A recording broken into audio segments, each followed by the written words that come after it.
pasar. Dengan bangga, kami persembahkan CEO Business Forum 2022.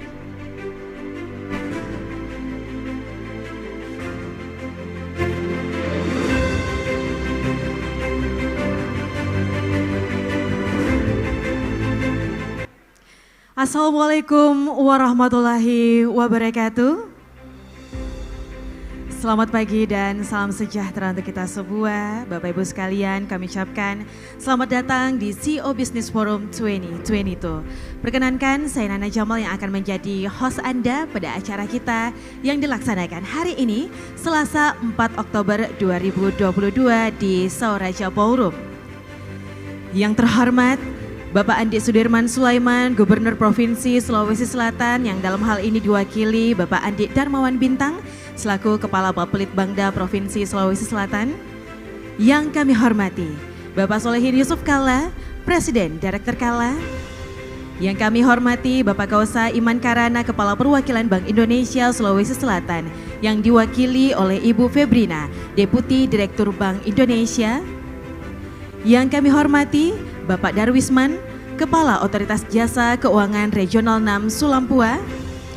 Yang kami hormati Bapak Wijayanto Samirin, selaku ekonom dari Universitas Paramadina. Yang kami hormati Bapak Andi Suruji, selaku CEO Celebes Media Group, yang juga akan menjadi moderator kita pada acara CEO Business Forum 2022. Yang kami hormati jajaran Board of Director dan Manajemen Kalla yang hadir pada hari ini, jajaran Direksi Boswa Group, dan yang kami hormati Bapak Suhardi, Ketua Apindo Sulawesi Selatan beserta jajarannya, Bapak, Ibu tamu undangan sekalian, dan rekan-rekan media. Agar kegiatan kita dapat berjalan dengan lancar pada hari ini, tentunya mari bersama-sama kita panjatkan puji syukur kepada Tuhan Yang Maha Esa dengan membaca surat Al-Fatihah.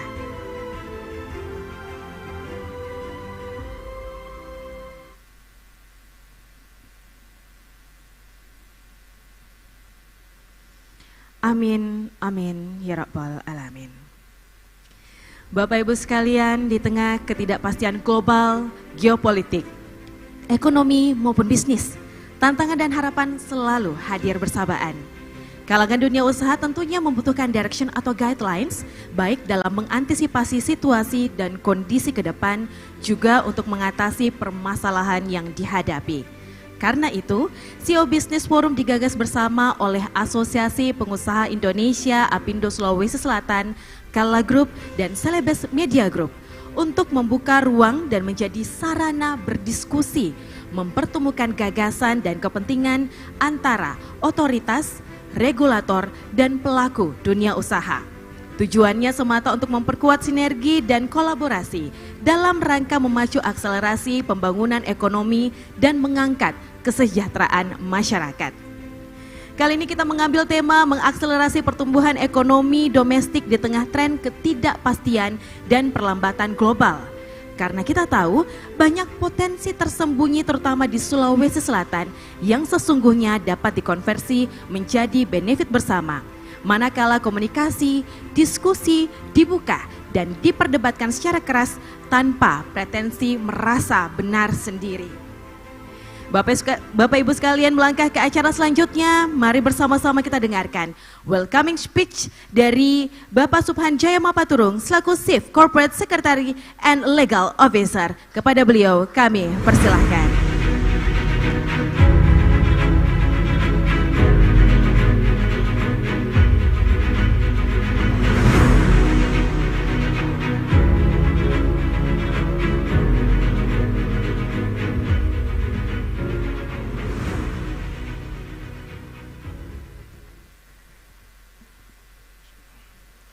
Yang kami hormati Bapak Gubernur Sulawesi Selatan, dalam ini diwakili Bapak Andi Darmawan Bintang, Kepala Bapelitbangda yang sekarang ini. Ini gabungan Pak ya, Bapeda dan Litbangda.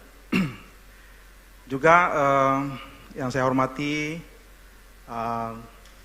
Kepala Bank Indonesia Sulawesi Selatan, Kausa Iman Karana yang sedianya hadir Tapi beliau berhalangan karena penerbangan dari Manado dan diwakili oleh Ibu Febri.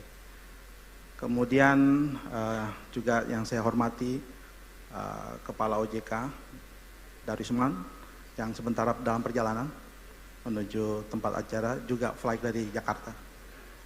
Bapak Pak Solihin Yusuf Kala, Presiden Director kita, dan para CEO, para hadirin, para business owner, dan juga para pimpinan perusahaan yang hadir di tempat ini. Tadi MC sudah menyampaikan bahwa CEO Business Forum ini mempertemukan para pelaku usaha dunia bisnis dengan regulator, dengan otoritas. Ya, memang tujuannya adalah bagaimana kita bersinergi untuk meningkatkan pertumbuhan ekonomi Sulawesi Selatan. Gagasan ini kami sudah sampaikan langsung ke Bapak Gubernur bersama dengan teman-teman dari Celebes Media Group dan Presiden Director kami, dan Pak Gubernur menyambut sangat baik gagasan ini. Sayang beliau tidak sempat karena juga ada acara di Jakarta yang saya dengar. Dan gagasan ini kami sampaikan juga kepada Apindo sebagai satu asosiasi pengusaha yang juga merayakan ulang tahunnya yang ke-70 di tahun ini, sama dengan Kala Group. Jadi dalam rangkaian inilah ulang tahun Kala Group, gagasan-gagasan ini kita munculkan bersama dengan teman-teman Apindo, bersama dengan Celebes Media Group, Pak Andi Suruji dan timnya, bahwa kita punya banyak sekali potensi di Sulawesi Selatan ini. Terbukti bahwa pertumbuhan ekonomi kita sebelum COVID itu selalu di atas rata-rata nasional. Dan kita juga pulih lebih cepat karena basis ekonomi yang kuat, termasuk misalnya pada saat krisis dan lain-lain. Nah, kita coba untuk bagaimana mempertemukan dunia usaha ini, para pelaku di berbagai sektor. Jadi ini judulnya multisektor, dan berbagai pemangku kepentingan atau berbagai stakeholders dalam satu forum besar yang mudah-mudahan hasil dari pembicaraan kita yang akan dipandu oleh Bapak Andi Suruji ini bisa menghasilkan rekomendasi kebijakan yang bisa mempermudah, yang bisa mengakselerasi dunia usaha agar bisa tumbuh dan berperan penting dan strategis dalam pengembangan ekonomi Sulawesi Selatan. Karena tentu saja bahwa selama ini yang kita perhatikan bahwa peluang begitu banyak, tetapi kita belum pernah bertemu di dalam satu forum besar yang nanti pada akhirnya nanti kita coba agendakan juga untuk, karena ini multisektor, nanti pertemuan-pertemuan berikutnya bisa untuk sektor-sektor tertentu.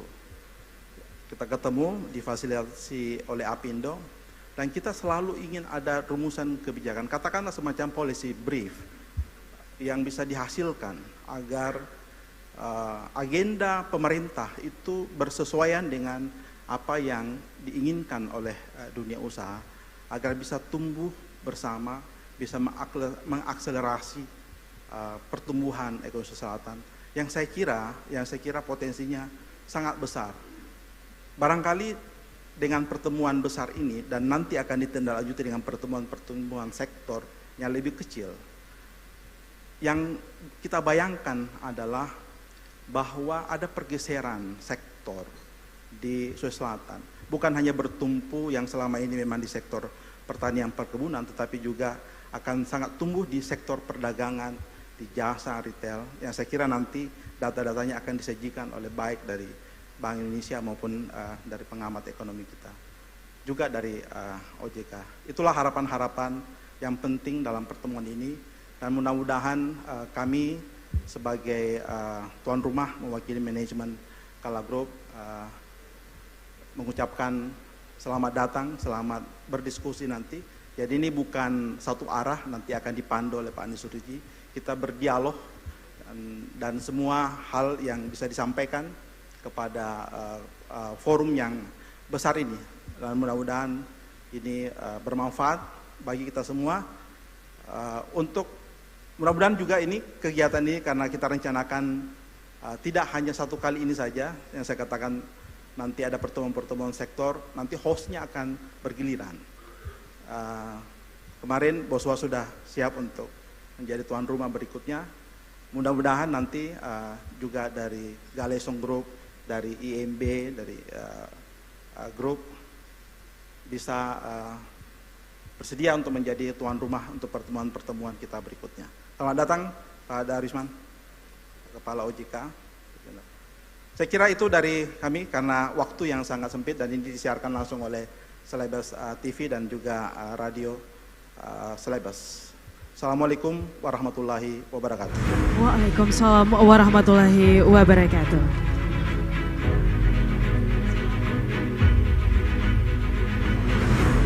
Baik Bapak Ibu sekalian, telah kita dengarkan bersama welcoming speech dari Chief Corporate Secretary and Legal Officer Kala, Bapak Subhan Jaya Mapaturung selaku tuan rumah penyelenggara CEO Business Forum 2022.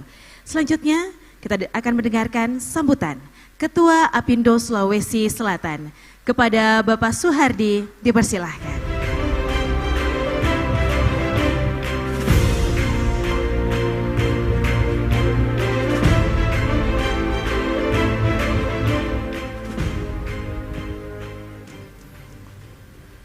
Bismillahirrahmanirrahim. Assalamualaikum warahmatullahi wabarakatuh.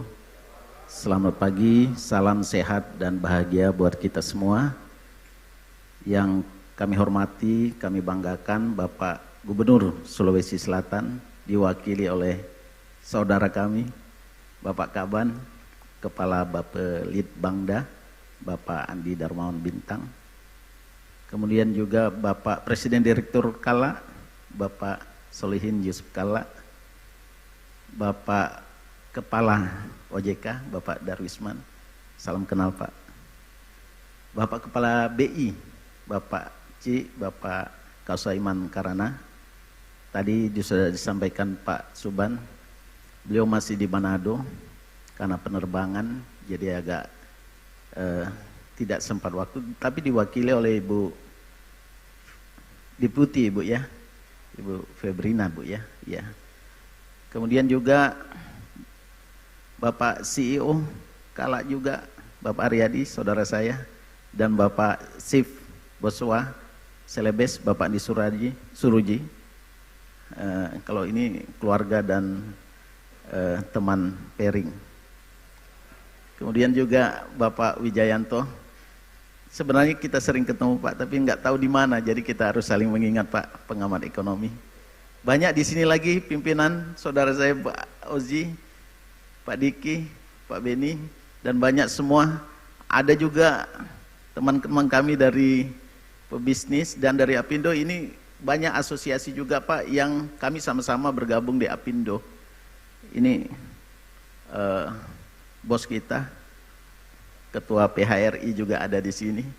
Ini sama-sama kita sama. Dan luar biasa, saya tidak bisa menyapa dulu kepada semuanya. Yang pasti ini adalah pertemuan forum mempertemukan semua business owner, regulator, mungkin otoritas juga, semuanya ada di sini. Saya tidak bisa menyampaikan kata-kata yang menurut saya sudah sama dengan Pak Suban tadi. Kemarin kami sudah press conference, kurang lebih bahasanya kami sama. Bahwa ketika Bapak Suban dan Bapak Andi Suruji pertama kali kami dilantik menjadi Apindo, kami baru 3 bulan lebih Pak Ibu. Jadi ketika beliau-beliau menginisiasi, menyampaikan akan ada satu forum mempertemukan CEO, kemudian business owner, regulator dan otoritas, kami sangat menyambut baik. Kami jadikan ini satu program unggulan di Apindo. Karena memang Apindo adalah asosiasi yang menaungi dan unik karena memang asosiasi multisektor. Jadi kami bergabung semua di sana bersama-sama ingin mewujudkan kemandirian dari dunia usaha dan kemajuan pelaku usaha, serta bersama-sama pemerintah, otoritas, dan juga regulator yang lain untuk bersama-sama maju dalam mengembangkan bisnis di Sulawesi Selatan dan Indonesia. Forum ini sangat besar dan titip salam Ketua Apindo kami di Jakarta mengatakan bahwa sangat menghargai event yang luar biasa ini. Beliau menyampaikan salam dan mengatakan bahwa ini satu program yang sangat baik yang menjadi tumpuan dan menjadi harapan bagi Apindo juga untuk bersama membangun bangsa. Apindo selalu ingin bersama Bapak Ibu sekalian seluruhnya untuk saling berdiskusi. Forum ini kita harapkan seperti Pak Suban sampaikan tadi tidak dilakukan hanya kali ini, dan kita harapkan bukan hanya sebagai diskusi bisnis, tapi harapannya nanti ada eksekusi bisnis. Yang diharapkan juga bukan hanya kita bisa bersama-sama sekedar bertemu, tetapi akan melahirkan satu rekomendasi yang baik yang bisa kita gunakan, kita manfaatkan untuk kemajuan ekonomi khususnya di Sulawesi Selatan. Saya tidak bisa menyampaikan perkembangan ekonomi dan sebagainya karena di sini hadir semua ahli-ahlinya. Jadi nanti kita diskusikan. Kami dari Apindo juga membawa tim dari 9 asosiasi yang ada di Sulawesi Selatan. Mudah-mudahan ini juga menjadi sumbangan dan diskusi nanti akan memberikan impact positif untuk kemajuan di bidang dan sektor lainnya. Saya kira itu. Terima kasih. Wassalamualaikum warahmatullahi wabarakatuh. Waalaikumsalam warahmatullahi wabarakatuh.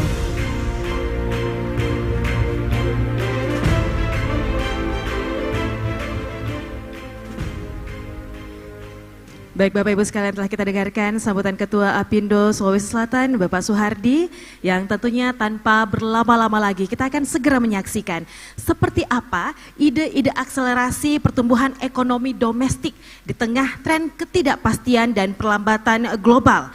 Dan langsung saja kita mulai, ini dia CEO Business Forum 2022.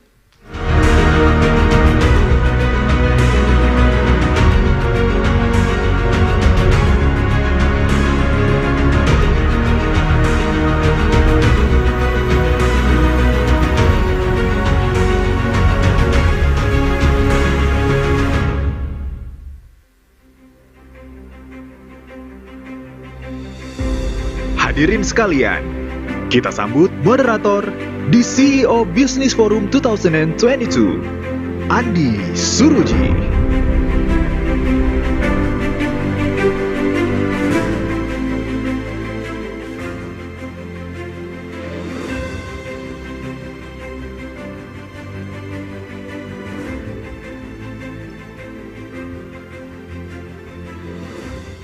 Akselerasinya tersendat oleh mic. Assalamualaikum warahmatullahi wabarakatuh. Selamat datang di CEO Business Forum. Acara ini live dikerjakan oleh Celebes TV, live di YouTube. Kalau saya tidak salah live juga di YouTube-nya Kala. Hadirin sekalian, saya tidak perlu berpanjang lebar.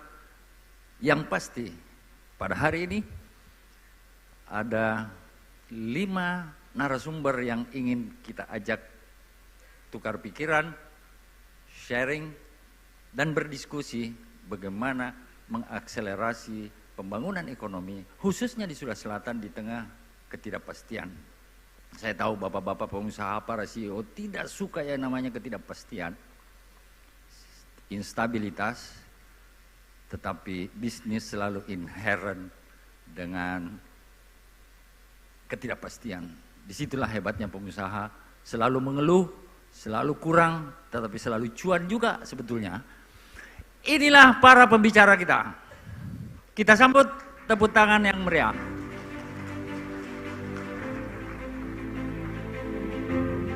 Penasihat senior ekonomi Gubernur Anies Baswedan ini juga menjabat sebagai Komisaris Independen PT Indosat Ooredoo Hutchison Tbk. Pria yang akrab disapa Wija ini pernah menjabat Wakil Rektor Universitas Paramadina di tahun 2007 hingga 2014.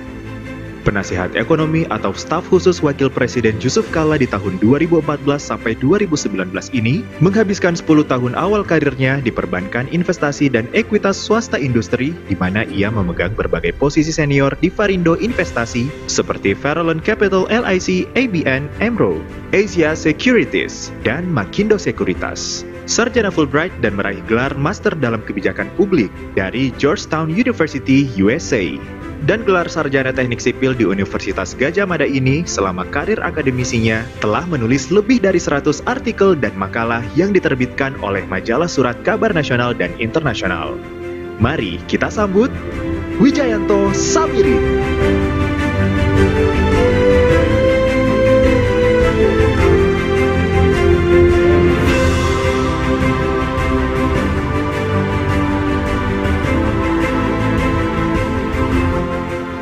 Pria yang lahir di Makassar pada tanggal 27 Juni 1976 ini menyelesaikan sarjana bisnisnya di Universitas Internasional Dukins, Pittsburgh, Amerika Serikat pada tahun 1999. Sejak kecil, sosok yang akrab disapa Ihin ini sudah diperkenalkan pada dunia usaha oleh ayahnya. Namun, baru pada tahun 2000, setelah menyelesaikan pendidikan, ia mulai lebih serius menjadi profesional dan pengusaha.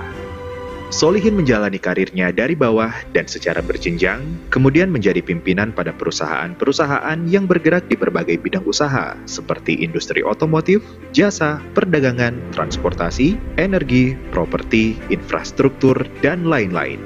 Untuk itu, mari kita sambut Presiden Direktur dan CEO Kala Group, Solihin Yusuf Kala.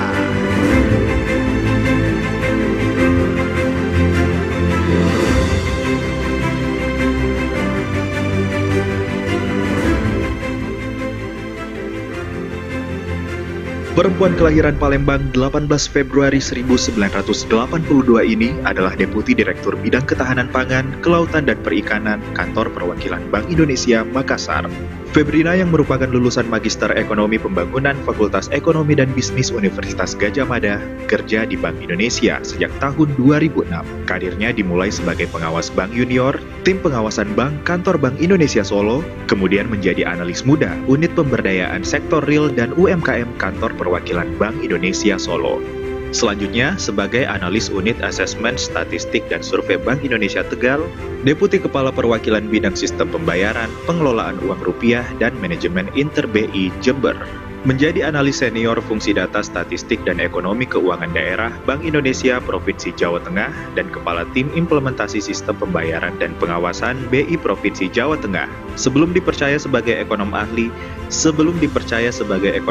dan Deputi Direktur Ketahanan Pangan, Kelautan dan Perikanan Kantor Perwakilan Bank Indonesia Makassar. Hadirin sekalian, kita sambut Febrina.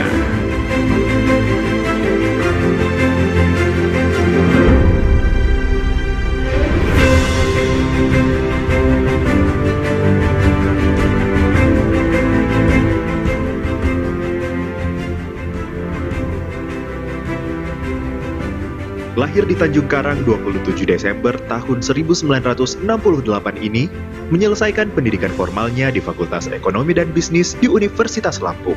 Berkarir di Bank Indonesia sebagai pengawas bank pada tahun 1996 hingga tahun 2014.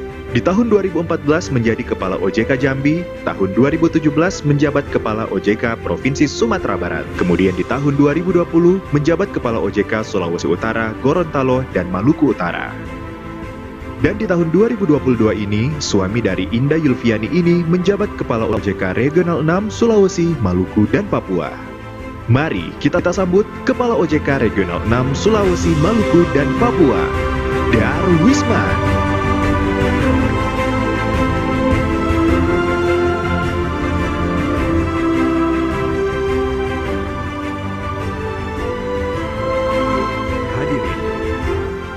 kita sambut Kepala Bapelitbangda Provinsi Sulawesi Selatan, Andi Darmawan Bintang, yang mewakili Gubernur Provinsi Sulawesi Selatan.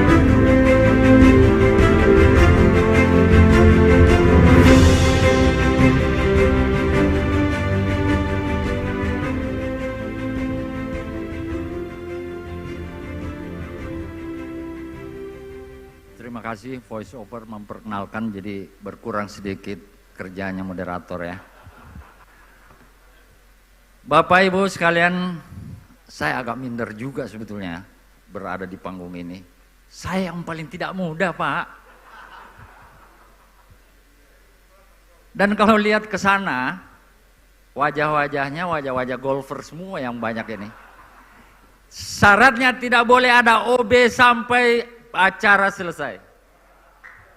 Oke, setuju ya kita ya? Tidak boleh ada OB, Pak ya. Baik. Kita banyak mendapat analisis. Ada yang bikin ngeri-ngeri sedap ya tentang ekonomi. Ada yang optimistis. Ada yang pesimistis. Oleh karena itu kita menggagas acara ini dulu Celebes Economic Outlook namanya. Kami sendiri yang kerjakan, tetapi sesuai dengan tema hari ini, kita tidak sendiri, tetapi kita kerjakan bersama-sama untuk kemajuan Sulawesi Selatan. Oleh karena itu, kita mengundang, kita mengajak, kala kita mengajak yang lain-lain, mudah-mudahan setelah kala BI bisa jadi tuan rumah, Pak. OJK bisa jadi tuan rumah, Pak. Bank Mandiri bisa jadi tuan rumah, Pak. IMB bisa jadi tuan rumah, Pak. Pasokorang bisa jadi tuan rumah, Pak. Galesong, Kumala, dan lain-lain, saya kira banyak sebetulnya powerhouse di Sulawesi Selatan ini yang kalau terjadi sinergi dan kolaborasi, ada itu video-video kan, ada kan Pak, video-video begini, pertumbuhan katanya begini, bisa itu Pak, di Sulawesi Selatan bisa terjadi. Faktanya kita selalu di atas nasional, tapi kalau pukulan golf slice tuh Pak ya, jangan slice Pak, yang straight aja. Orang Sulawesi Selatan suka straight, Pak. Baik, untuk kesempatan pertama akan kita bagi beberapa segmen acara ini, Pak. Ibu, jadi panjang 5 kali 2 jam, 10 jam. Jangan ada yang OB. Baik, kita akan mendengarkan brief dulu. Bagaimana sih sebetulnya peta global ini, geopolitik. Tentu kita memulai dengan perang Ukraina-Rusia. Ini yang menjadi problem, mengakibatkan supply chain itu yang tersendat. Lalu terjadilah kelangkaan pangan dan energi karena dua negara ini produsen pangan dan energi. Lalu kita semua merasakan dampaknya, harga naik, inflasi tinggi, suku bunga naik, terjadi komplikasi yang begitu hebat. Tetapi di tengah komplikasi itu pasti ada jalan keluar, selalu ada jalan keluar. Oleh karena itu mari kita sambut untuk pertama Pak Wija untuk memberi gambaran kepada kita mengenai kondisi global, nasional, dan nanti akan berbicara tentang apa kedepannya kita di Sulawesi Selatan. Time is yours, Pak Wija. Makasih Mas Andi. Assalamualaikum warahmatullahi wabarakatuh. Salam sejahtera, selamat pagi. Ini kesempatan luar biasa. Sebelum COVID, Mas Andi, hampir setiap tahun itu 2, 3, 4 kali saya ke Makassar. Karena COVID, 3 tahun nggak pernah ke sini dan alhamdulillah sekarang ke Makassar lagi, menghadiri forum yang sangat mulia ini, dan senang karena Makassar tidak pernah kehilangan dinamikanya. Ini adalah kota yang salah satu yang paling dinamis di Indonesia. Nah, saya mencoba mencari judul yang pas. Akhirnya ketemu tetap tumbuh saat dunia runtuh. Ini kombinasi antara analisa dan doa. Gitu ya. Jadi ada resiliensi tapi juga ada risiko, makanya kita harus banyak berdoa dan berusaha. Next slide. Next slide. JFK, ini bukan Yusuf Kala ya, John F. Kennedy itu pernah bilang, rising tide lift all boats. Ketika air pasang, otomatis semua kapal itu berlabuh dengan smooth. Tidak perlu nakoda handal. Nah, yang terjadi sekarang, air itu surut. Sehingga hanya kapal yang dinakodai oleh nakoda-nakoda handal yang bisa survive. Dan tidak berlebihan. Kalau saya sampaikan, seluruh yang hadir di ruang ini adalah nakoda. Perusahaan yang kita pimpin, provinsi yang kita pimpin, organisasi yang kita pimpin, haram atau tidak dalam situasi air surut, tergantung kejelian kita dalam mencari peluang dan kejelian kita dalam memimpin organisasi. Memang situasinya tidak mudah. Boleh ditampilkan next slide. Semalam kita naik pesawat, satu pesawat, bukan 4 mesin ya, 2 mesin ya, dan alhamdulillah smooth. Tetapi dunia ini kita ibaratkan seperti pesawat Airbus A380. Pesawat besar dengan 4 mesin. Sayangnya akhir-akhir ini 4 mesinnya batuk-batuk. Satu ya mulai serak-serak. Mesin pertama Amerika Serikat. Ini mewakili 25% ekonomi. Kuartal pertama, kuartal kedua kemarin mengalami pertumbuhan ekonomi negatif. Pengangguran memang rendah, tapi karena banyak yang quit dari pekerjaan. Tidak masuk dalam labor market. Inflasi tinggi, 8,5%. Tertinggi dalam sejarah Amerika 40 tahun terakhir. Jadi mesin pertama, 25% ekonomi itu bermasalah, batuk-batuk. Bagaimana dengan mesin kedua, Cina? Cina itu sekarang ekuivalen dengan 18% ekonomi dunia. Ini juga batuk-batuk. Penyebabnya adalah sesuatu yang tidak kita pernah duga. Kekeringan. Kekeringan di Cina menyebabkan produksi pangan turun, inflasi naik. Tidak hanya itu, karena sungai-sungai besar di sana kering, dan dalam 2 dekade terakhir itu Cina banyak membangun PLTA. PLTA-nya ikut kering sehingga energi sulit, industri terhambat, supply chain terhambat. Nah, padahal kalau kita bicara chip, kita bicara prosesor dan lain sebagainya, Cina, sehingga permasalahan di Cina itu kemudian menjadi mana-mana. Bagaimana dengan mesin ketiga? EU memiliki masalah besar karena tidak hanya krisis energi, tapi juga krisis geopolitik. Ini 18% ekonomi dunia. Permasalahan dengan EU ini adalah sulit dianalisis. Menganalisis EU itu sama dengan menganalisis cara berpikir Putin. Tidak satupun orang tahu bagaimana cara Putin berpikir. Mungkin Putin sendiri juga nggak tahu. Jadi ini suatu krisis yang barangkali bisa sangat singkat, tetapi sangat mungkin panjang. Rest of the world, termasuk kita, ini 39% dari ekonomi. Bervariasi, serak, ada yang flu, pilek, dan lain sebagainya. Indonesia should be fine.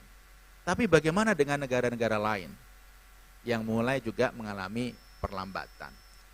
Jadi, kalau kita berharap pesawat yang kita naiki itu smooth, nggak ada goncangan, itu harapan yang sulit.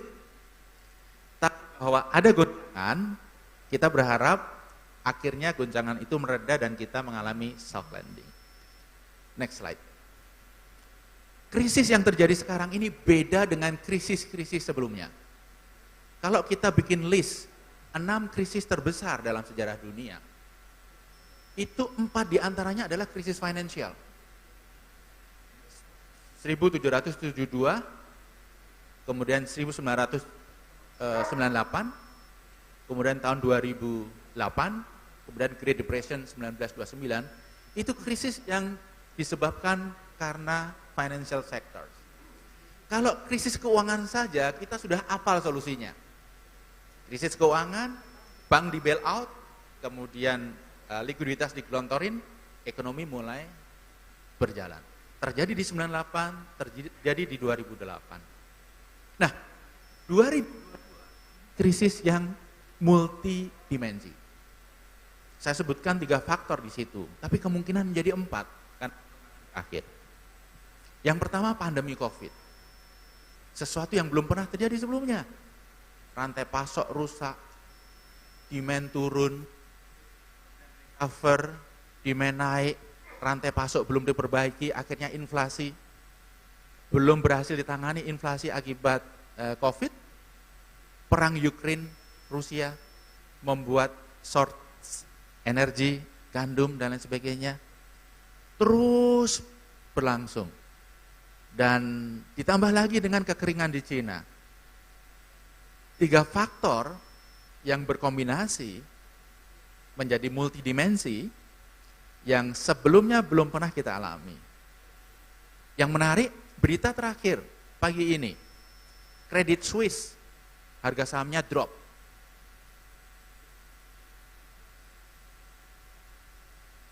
Diduga akan mengalami krisis likuiditas. Credit Suisse itu ukurannya 3 kali lipat Lehman Brothers yang menjadi titik awal subprime mortgage crisis di Amerika. Ini 3 kali lipat dan berpusat di Eropa.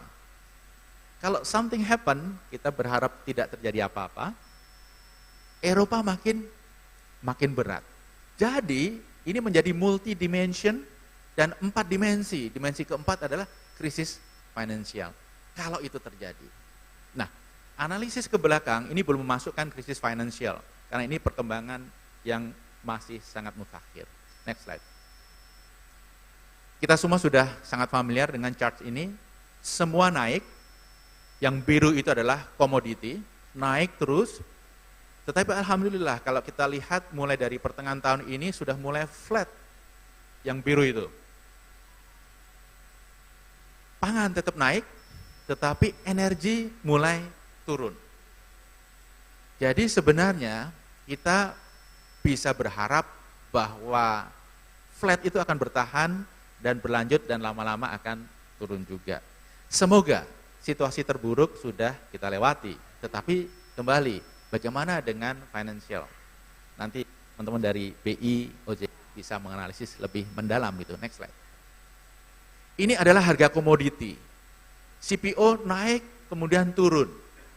Dulu kita larang ekspor. Enggak dilarang ekspor pun lama-lama turun kan, gitu ya. Kalau dulu kita memperbolehkan ekspor sebenarnya kita mendapatkan devisa luar biasa. Itu yang grafik biru itu ada gunungnya itu gunung emas.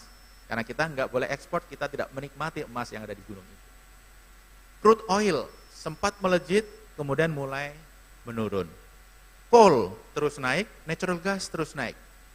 Ini menunjukkan fakta di balik resiliensi Indonesia karena kita adalah net eksportir coal dan kita net eksportir natural gas. Kenapa itu semua meningkat dan kita sangat diuntungkan. Walaupun dari lalu lintas devisa tidak optimal Bu, karena uang yang masuk catat boleh lagi. Kalau misalnya harus surrender, apakah bulan atau 1 tahun, mestinya akan memperkuat devisa dan memperkuat. Next slide. Ini grafik yang sangat penting bagi kita. Yang kuning itu menggambarkan pertumbuhan ekonomi Indonesia dari tahun 2000 hingga 2021. Kemudian yang lain, yang naik turun tidak beraturan itu adalah negara lain, Singapura, Malaysia, Thailand. Negara lain seperti Cina, EU, kemudian Amerika, itu sama saja, sangat dinamis. Tapi kita lihat, Indonesia itu manteng begitu saja, yang kuning itu. Menggambarkan bahwa by nature, ekonomi kita itu lebih resilient daripada negara-negara lain. Ketika yang lain naik turun, kita tetap relatif stabil. Saya coba menghitung standar deviasi dari pertumbuhan ekonomi. Standar deviasi kita pada periode itu hanya 1,71%. Bandingkan dengan Singapura misalnya 4,12%, Malaysia 3, sekian, Thai 3, sekian, EU, Cina, Amerika 2 lebih atau hampir 2. Ekonomi kita sebenarnya relatif stabil. Ekonomi kita itu hanya terganggu kalau permasalahannya ada di dalam negeri. Ketika permasalahannya eksternal, kita itu relatif tidak terlalu terpengaruh. Gitu ya. Nggak tahu ini, ibarat anak gitu ya, bisa fokus belajar ketika yang lain rame, atau sebenarnya anak ini autis gitu ya, tidak bisa menyerap apa yang terjadi di luaran. Tapi faktanya bahwa kita jauh lebih resilient dari negara-negara yang menjadi peer kita. Next slide. Dari sisi inflasi juga begitu. Bayangkan Indonesia sekarang inflasinya 4,7%. Sementara negara-negara maju yang biasanya inflasinya 1%, 2%, mereka justru mengalami inflasi tinggi, mendekati 10%. Kalau kita disuruh menebak chart ini dan ditunjukkan kepada kita di tahun 90-an atau 2000-an, maka kita akan menebak bahwa yang kanan itulah negara-negara Afrika, yang kiri itu adalah negara-negara maju, G20. Tapi faktanya sekarang inflasi yang tinggi, yang sangat volatile itu justru sedang dialami oleh negara-negara maju. Dan kita hanya 4,7%. Saya rasa ini suatu yang sangat menggembirakan. Next slide. Nah, tetapi pertanyaannya, apakah resiliensi ini sebagai sesuatu yang positif? Atau sesuatu yang justru merupakan tanda tanya besar bagi kita? Kok kita begitu, yang lain enggak? Yang salah kita atau mereka? Gitu. Ini ada good news-nya, ada bad news-nya. Good news-nya, kita menjadi tidak perlu takut ketika ada krisis global. Karena ekspor dan import kita kalau dijumlahkan itu hanya 39% GDP. Kita itu tidak banyak berdagang dengan negara lain. Jadi ketika ada turbulensi di negara lain, kita tenang-tenang saja. Tetapi kalau kita lihat rata-rata dunia, itu 56,2%. Jadi global trade terhadap GDP-nya. Filipina saja 70%, Thailand 121%, Malaysia 135%, Vietnam 200%, Singapura 32%. Negara-negara lain itu semakin naik kalau kita bandingkan dari tahun ke tahun. Kita flat dan kecenderungannya variasi yang kita perdagangkan itu semakin rendah. Dulu itu kita mengekspor banyak hal, microchip, komputer, sepatu, ini hasil produk industri. Sekarang rata-rata komoditi. Jadi sisi variasi kita makin rendah. Nah, good news-nya ketika ada external shock kita lebih stabil. Bad news-nya, ketika ada opportunity global, kita gagal memanfaatkannya. Jadi makanya ketika recovery ekonomi yang lain melejit, kita tetap stabil-stabil saja. Iya, kita tetap tenang. Nah, ini satu PR besar. Lalu bagaimana dengan Sulawesi? Next slide. Sulawesi Selatan. Indonesia masih ya. Kalau kita berbicara Indonesia, apakah kita harus khawatir? Kita mencoba melihat forecast pertumbuhan ekonomi dari lembaga yang paling konservatif hingga lembaga-lembaga yang biasanya sangat agresif membuat forecast. Agresif itu kalau buruk sangat buruk, kalau baik sangat baik. Dan range-nya yang krem itu ternyata yang terburuk pun masih relatif lumayan. Ini forecast dari beberapa lembaga internasional termasuk Bloomberg hingga September, artinya masih sangat current. Dan angkanya tidak membuat kita khawatir. Tapi ya itu sebenarnya PR besar kita. Bagaimana supaya kita juga bisa memanfaatkan peluang global ketika ekonomi membaik. Lalu bagaimana dengan Sulawesi? Next slide. Tadi Mas Andi menyebutkan Sulawesi itu suatu keajaiban, betul. Pertumbuhan ekonominya rata-rata 2% di atas pertumbuhan ekonomi nasional. Tidak hanya itu, yang merah itu Sulawesi, yang biru itu Indonesia. Tidak hanya itu, kalau kita tarik tahun-tahun sebelum 2011, Sulawesi itu mengalami pertumbuhan di atas 10% beberapa kali. Dan bahkan kalau kita cermati data pemerintah pusat, angka kemiskinan turun. Sebenarnya waktu itu kalau Sulawesi Selatan kita keluarkan dari perhitungan, kemiskinannya naik. Jadi prestasi Sulawesi ini berhasil mendongkrak situasi Indonesia. Nah, di belakang nanti kita akan diskusikan apa yang harus kita lakukan untuk merespon situasi sehingga peran Sulawesi bagi negeri itu tetap bisa dilanjutkan.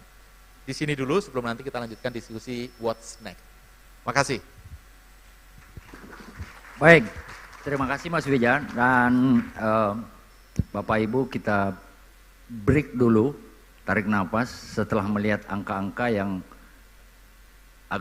agak barangkali membuat kita harus garuk-garuk kepala dulu. Jadi kita break dulu sebentar dan ada pesan-pesan yang mau lewat.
Kami, Kala Group, sepenuhnya melaksanakan program pemerintah dalam mengejar target net zero emission pada tahun 2060. Dengan potensi sumber daya air yang sangat besar di Indonesia, kami telah melakukan aksi nyata dengan membangun pembangkit listrik tenaga air di Pulau Sulawesi, tepatnya Kabupaten Poso dan Tanah Toraja. Kedua PLTA ini menggunakan sistem pengambilan air run-off river dengan saluran penghantar penstock. Setelah beroperasinya Poso Energy dan Malaya Hydropower, saat ini kami sedang mengembangkan PLTA di Kerinci Provinsi Jambi, Mamuju Provinsi Sulawesi Barat, dan Poso Energy 3 Provinsi Sulawesi Tengah. Kami akan terus berkomitmen dalam mengembangkan pembangkit energi baru terbarukan untuk bumi yang lebih hijau. Karena Kala Group selalu mengutamakan keberlangsungan hidup sebagai faktor utama untuk tumbuh bersama alam.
Terima kasih.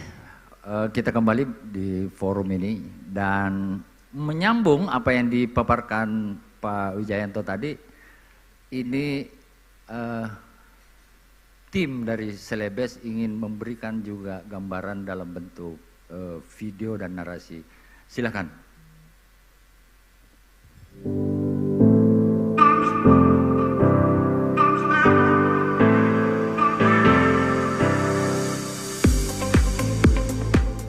Gejolak perekonomian global masih terus berlanjut.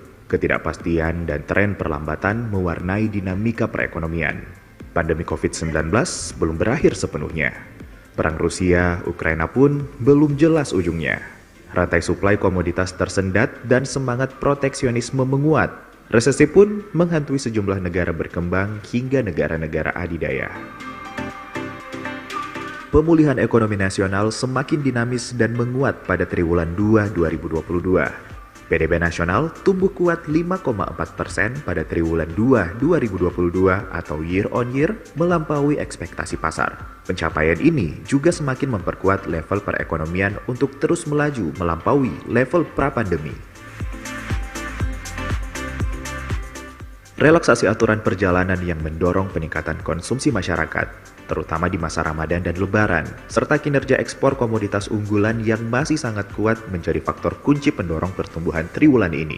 Stabilitas pertumbuhan konsumsi juga tidak terlepas dari peran APBN yang dioptimalkan untuk menyerap tingginya tekanan inflasi global. Tingkat inflasi nasional memang dalam tren yang meningkat. Meskipun demikian, tingkat inflasi Indonesia masih relatif terkendali dibandingkan dengan negara lain yang inflasinya melonjak seperti Amerika, Eropa, Singapura, Thailand, dan Filipina. Dinamika global masih akan menjadi tantangan utama bagi stabilitas harga domestik. Peran APBN dalam menjaga momentum pemulihan akan terus dimaksimalkan, terutama dalam melindungi daya beli masyarakat berpendapatan rendah. Sementara itu, ekspor kembali mencatat pertumbuhan yang tinggi. Kinerja yang sangat menjanjikan ini sempat mendorong surplus neraca perdagangan barang yang mencapai puncak tertingginya sepanjang sejarah nasional. Bergeraknya sektor real secara dinamis jelas mendorong pula kinerja fiskal. Pendapatan negara tumbuh signifikan didukung meningkatnya aktivitas ekonomi, dampak implementasi UU HPP, dan naiknya harga komoditas. Namun demikian, perlu kehati-hatian terhadap keberlanjutan harga komoditas ke depan. Hingga Juli 2022, pendapatan negara tercapai Rp1.551,0 triliun atau 68,4% dari pagu, tumbuh 50,3%. Secara umum, semua sektor berkontribusi dalam pergerakan pemulihan ekonomi yang dinamis, walaupun kontribusinya berbeda-beda sesuai kondisi dan tantangan sektor yang dihadapi. Konsistensi momentum pemulihan ekonomi di tahun 2022 merupakan kunci bagi perekonomian untuk melaju lebih tinggi di jangka menengah. Pemerintah melalui Kementerian Keuangan memperkirakan laju pertumbuhan ekonomi tahun 2022 akan berada pada kisaran 5,1 sampai 5,4%. Tak terkecuali kinerja perekonomian Sulsel juga tak kalah dinamis pertumbuhannya dibanding kinerja nasional. Salah satu yang membanggakan untuk kinerja pertanian di Sulsel yang konsisten menjadi pemasok beras terbesar di Indonesia hingga September 2022 ini.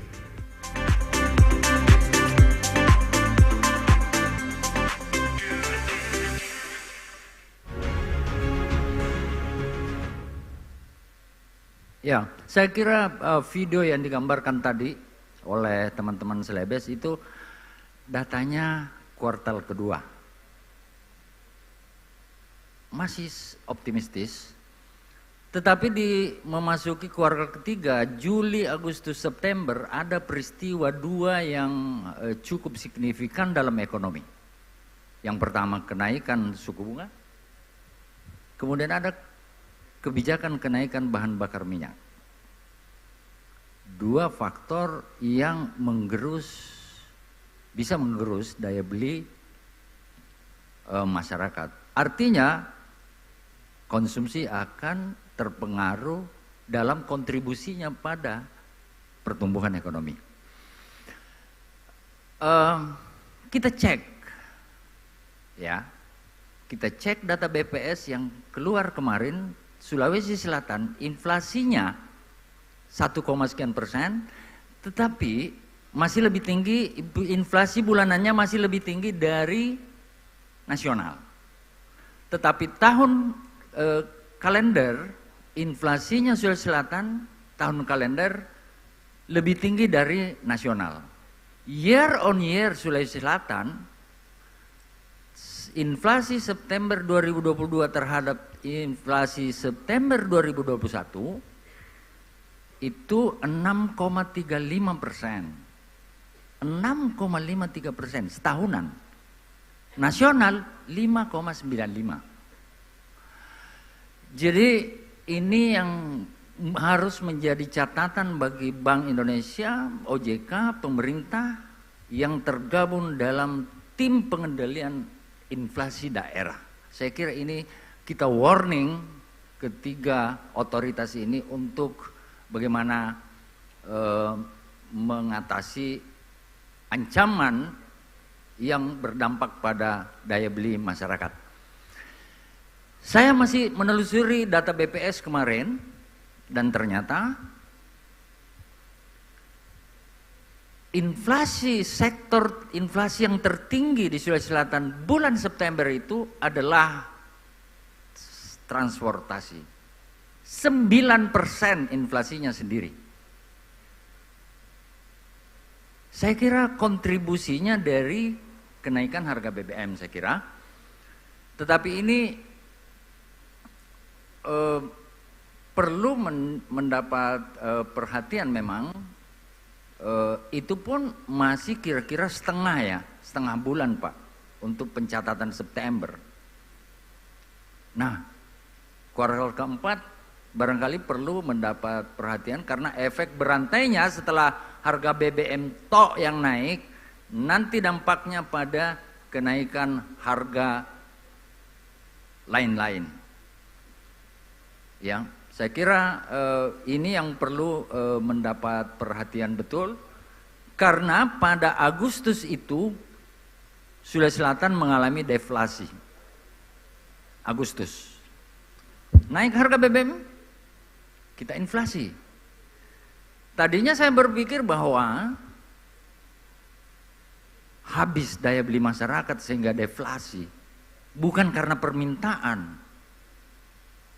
Bukan karena permintaan, tetapi daya beli, bukan karena cost push-nya Pak ya, tetapi demand pull ini persoalannya habis uangnya rakyat sehingga deflasi, bukan karena kenaikan harga itu.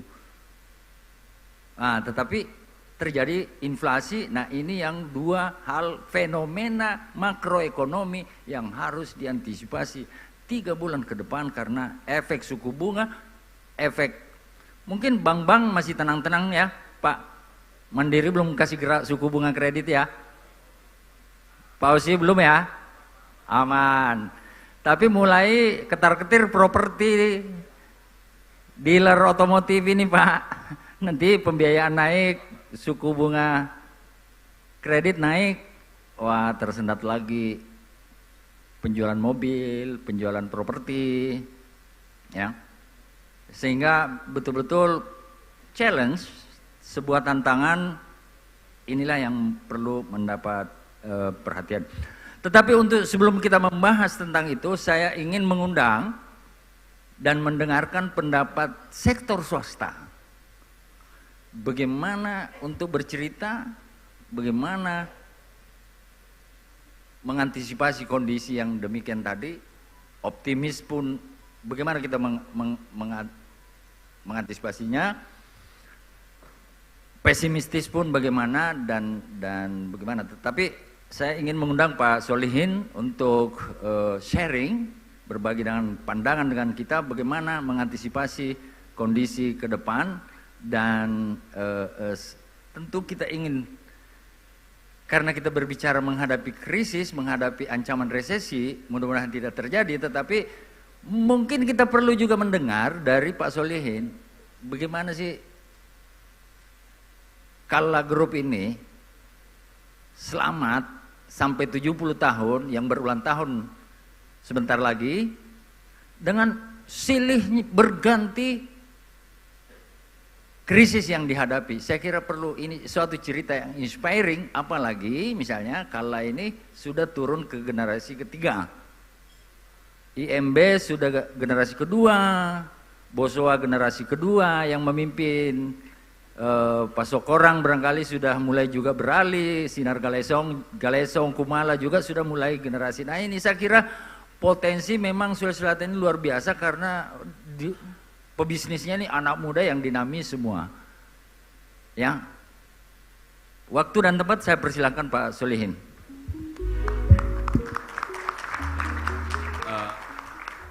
Assalamualaikum warahmatullahi wabarakatuh.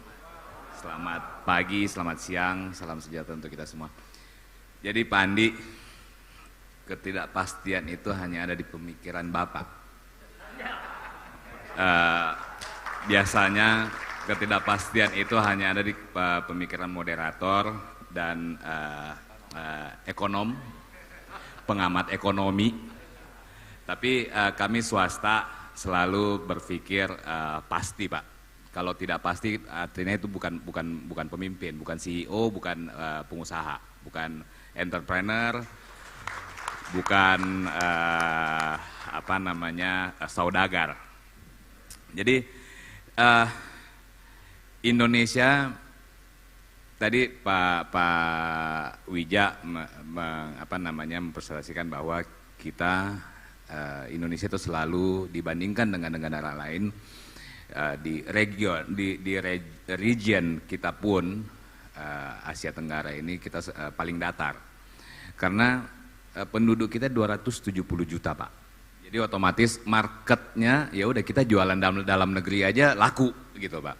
Jadi itulah optimistisnya bahwa kita mempunyai market yang cukup banyak dan sebenarnya ya kalau kasarnya Pak kita tidak butuh negara lain. Kayak gitu. Dan kalau dikunci tuh di embargo pun kita masih bisa hidup. Karena kita punya masyarakat 270 juta. Kita punya mineral yang sangat banyak. Kita mempunyai laut which is perikanan yang sangat besar. Kita Sulawesi Selatan adalah pemasok beras yang terbesar di seluruh Indonesia. Jadi itulah optimis yang kita harus punya sebagai pemimpin, sebagai swasta. Dan kita harus punya kalau orang bilang krisis, inilah saatnya bahwa pengusaha berkreasi. Biasanya di setiap krisis itu adalah kenikmatan bagi pengusaha Pak. Saatnya berkreasi, saatnya shifting, saatnya ya kalau jelek-jeleknya adalah lagi krisis nih, kita tunda dulu ya pembayaran kayak gitu. Itu jelek. Ada alasan. Itu pemikiran jelek, tapi boleh ditanya dengan Bank Mandiri gitu. Nah, di saat krisis itulah kita harus berkreasi. Saya bisa bercerita sedikit Pak Andi tentang Kala Group bahwa kami ini tiba-tiba harus hari ini menjadi bintang, menjadi anak gadis yang sangat dilirik oleh orang.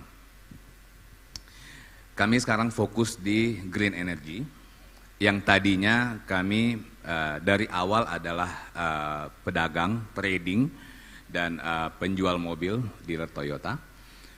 Dan pada satu saat, kalau Bapak masih ingat mungkin, di akhir-akhir 90-an, atau di saat pertengahan 90-an kami Kala Group itu menjadi partner daripada Telkom, KSO Telkom untuk membuat jaringan kabel sambungan telepon dari Bali sampai Papua. Jadi kami harus mengerjakan tuh kabel-kabel telepon.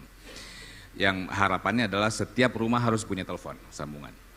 Nah, pada saat di akhir 90-an kami merasa bahwa teknologi begitu kencang.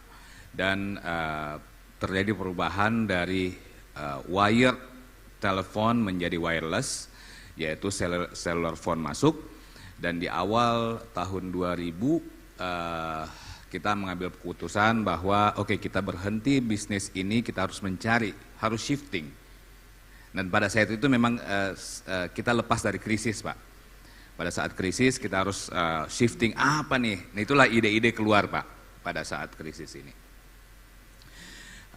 Dapatlah setelah ide keras ini kita mencari sesuatu apa sih yang disrupsinya sangat kecil dan bisa bertahan, teknologi bisa bertahan sampai dengan 100 tahun. Jadi kami berpikir keras, dapatlah satu ide bahwa pembangkit listrik tenaga air ini yang bisa sangat bertahan dan sangat durable.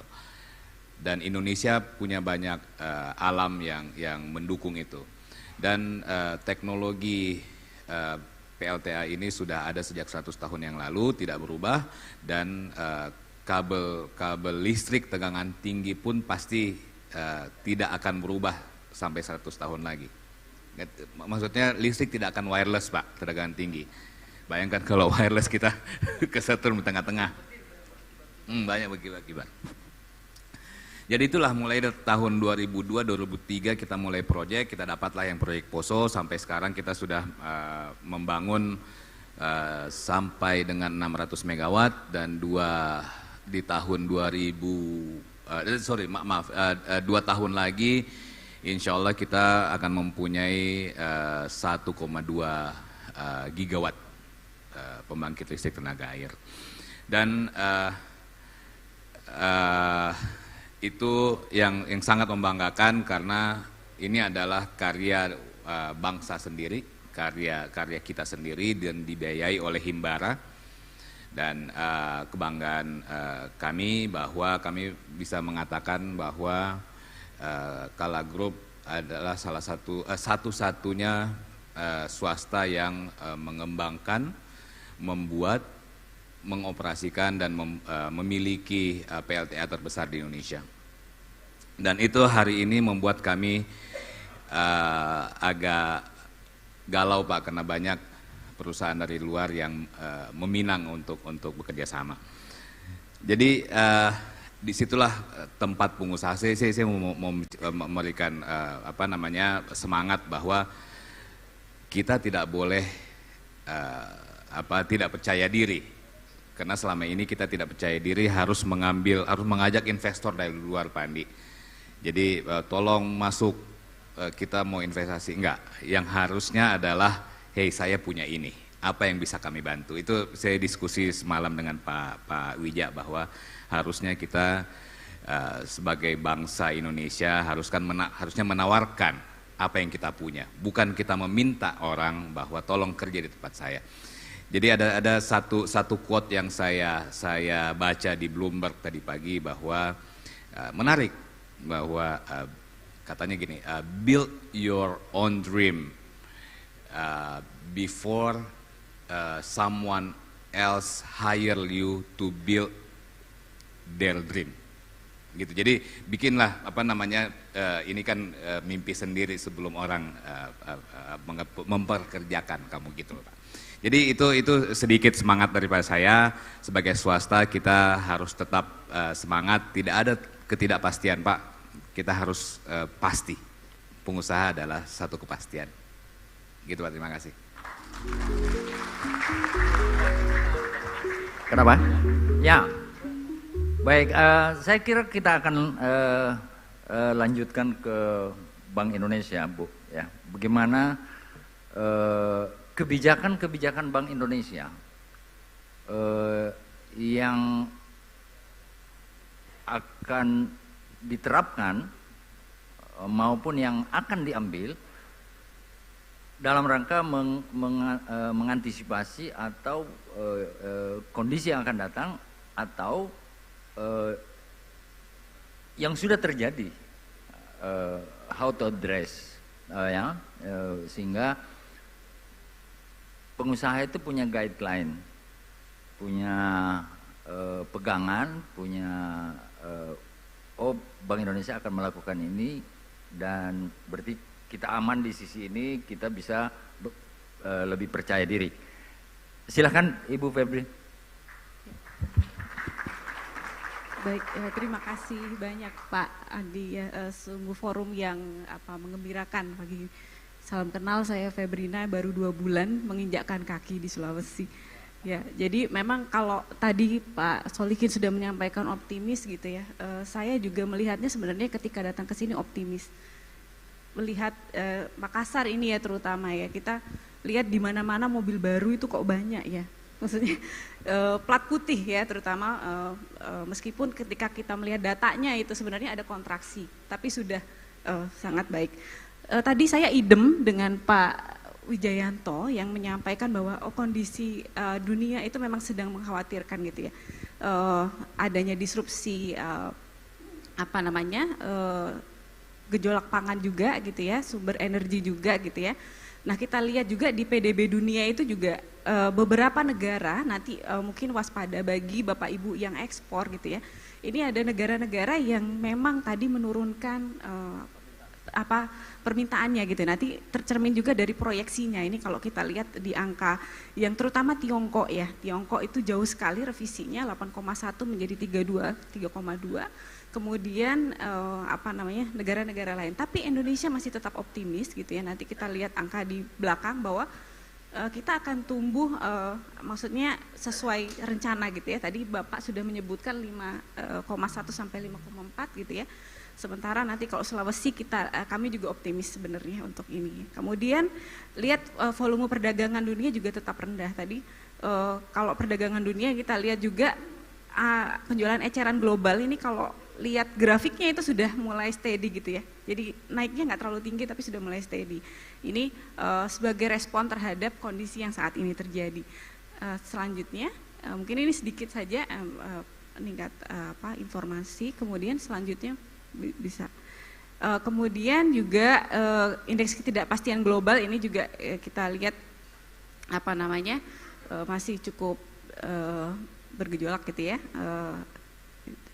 Next mungkin di nasional kita lihat yang terakhir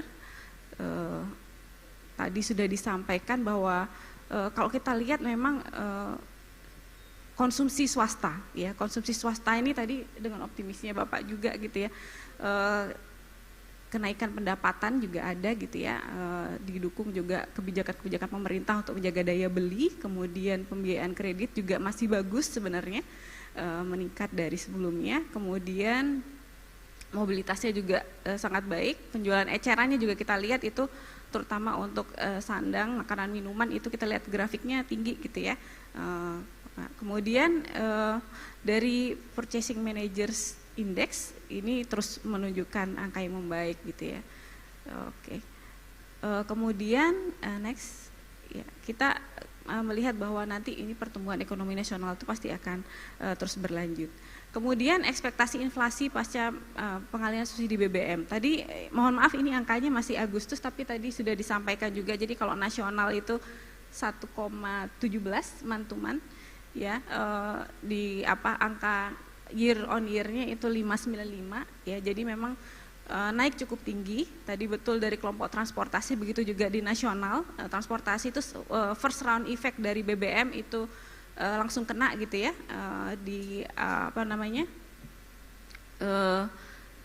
di bensin terutama ya, di komoditinya bensin, kemudian juga tarif angkutan dan seterusnya gitu ya.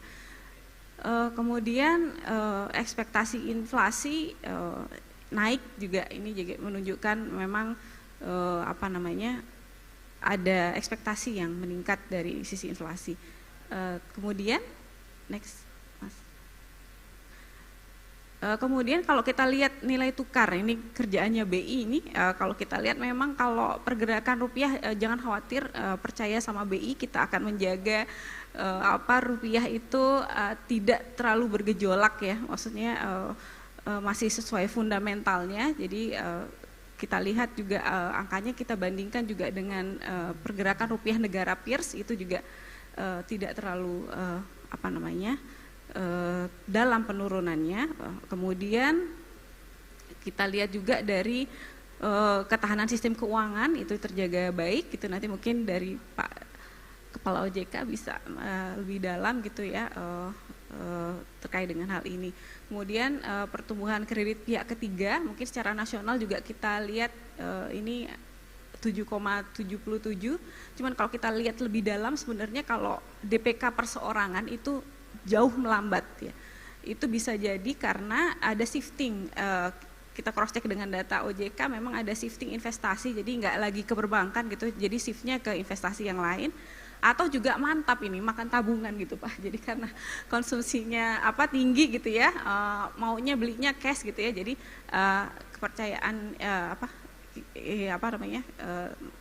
kemarin sudah cukup pulih, jadi DPK-nya turun gitu. Kemudian next ya. Kemudian kemarin juga ada kita meningkatkan BI rate gitu ya. Setelah sekian lama gitu, kita bertahan di 375, kemarin naik 50 BPS basis point. Jadi BI itu kalau mau menaikkan bunga kan kita lihat dua sisi ya Pak ya. Jadi kita lihat bahwa sebenarnya kemarin itu sudah market itu sudah meminta BI naik, kok nggak naik-naik sih bunganya gitu. BI kan nggak bisa seperti itu ya. Jadi melihat kondisi dulu, ekonomi ini butuh waktu untuk pulih gitu ya. Sehingga kita tahan dulu gitu. Nanti kalau misalnya sudah harga-harga naik gitu ya, terus kemudian BI menaikkan juga gitu ya, maka perekonomian akan lambat bergeraknya gitu, lebih lambat gitu. Karena kita udah cukup tinggi gitu ya, kita melihat bahwa kita juga lihat perkembangan ekspektasi inflasi dan inflasi inti terutama ya, yang menggambarkan daya beli ini sebenarnya. Diperkirakan ini kita memperkirakan sudah menembus batas nanti di 2022 Pak. Jadi ya, maka perlu dilakukan kebijakan gitu ya, untuk memitigasi juga second round effect dari penyesuaian harga BBM. Kemudian juga memperkuat stabilisasi nilai tukar. Nih kenapa perlu dinaikkan ya?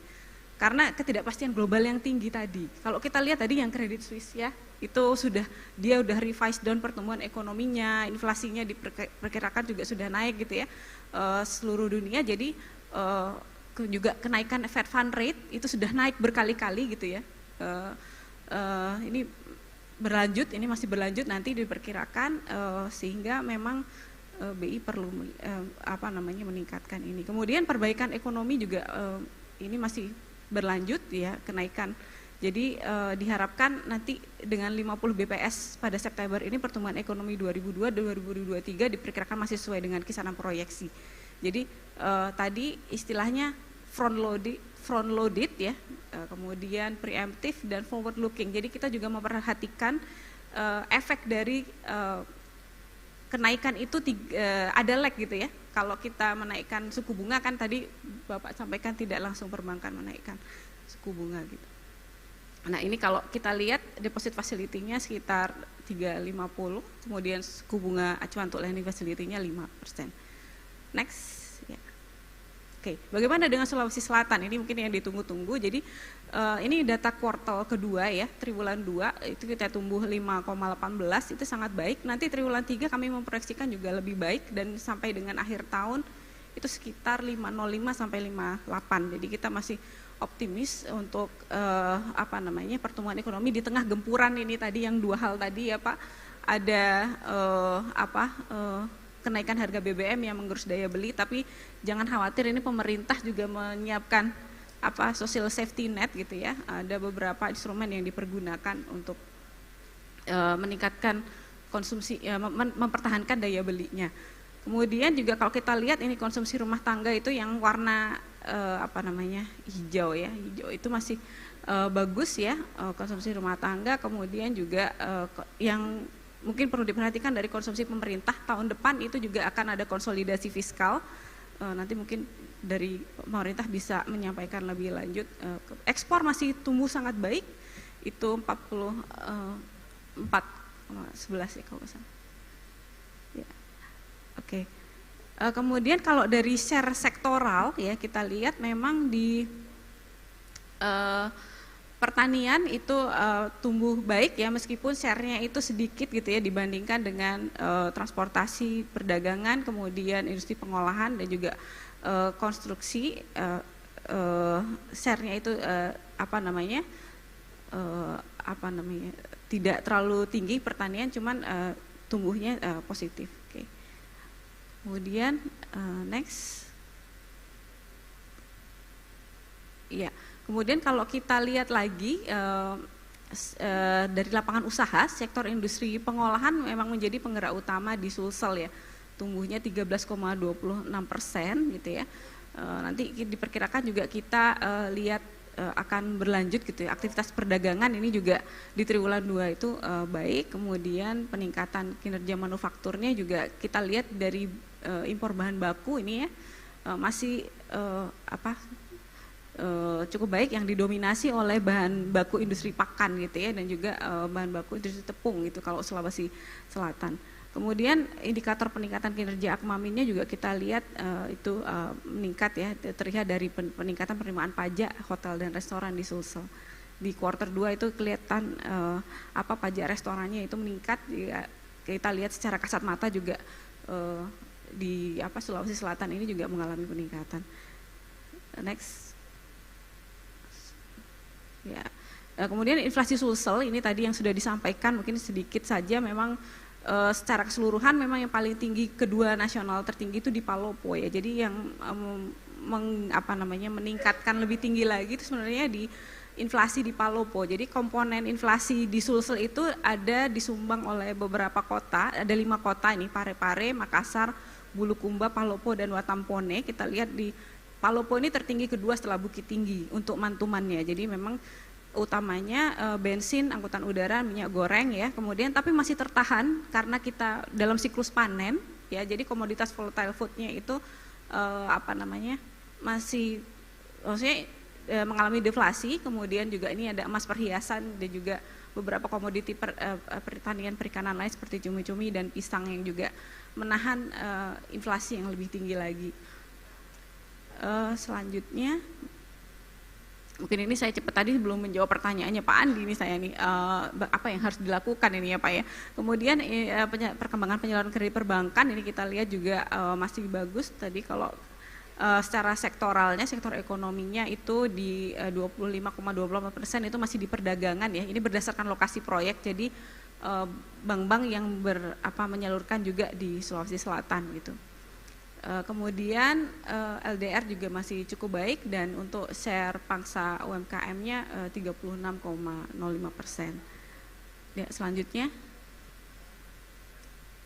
Baik, ini sedikit outlook inflasi dan pertumbuhan ekonomi 2022 dan 2023. Mungkin tadi saya sudah sedikit sampaikan bahwa untuk di 2022 memang peningkatan mobilitas dan juga keyakinan konsumsi masyarakat dari survei kami itu masih cukup baik, sehingga memang ini yang memicu nanti masih pertumbuhan ekonomi masih baik. Sementara di 2023 mungkin tidak akan mungkin masih relatif sama gitu ya, atau tidak setinggi gitu mungkin di 2022 untuk Sulawesi Selatan, tapi perkiraan kami masih di rentang 5 sampai 5,8.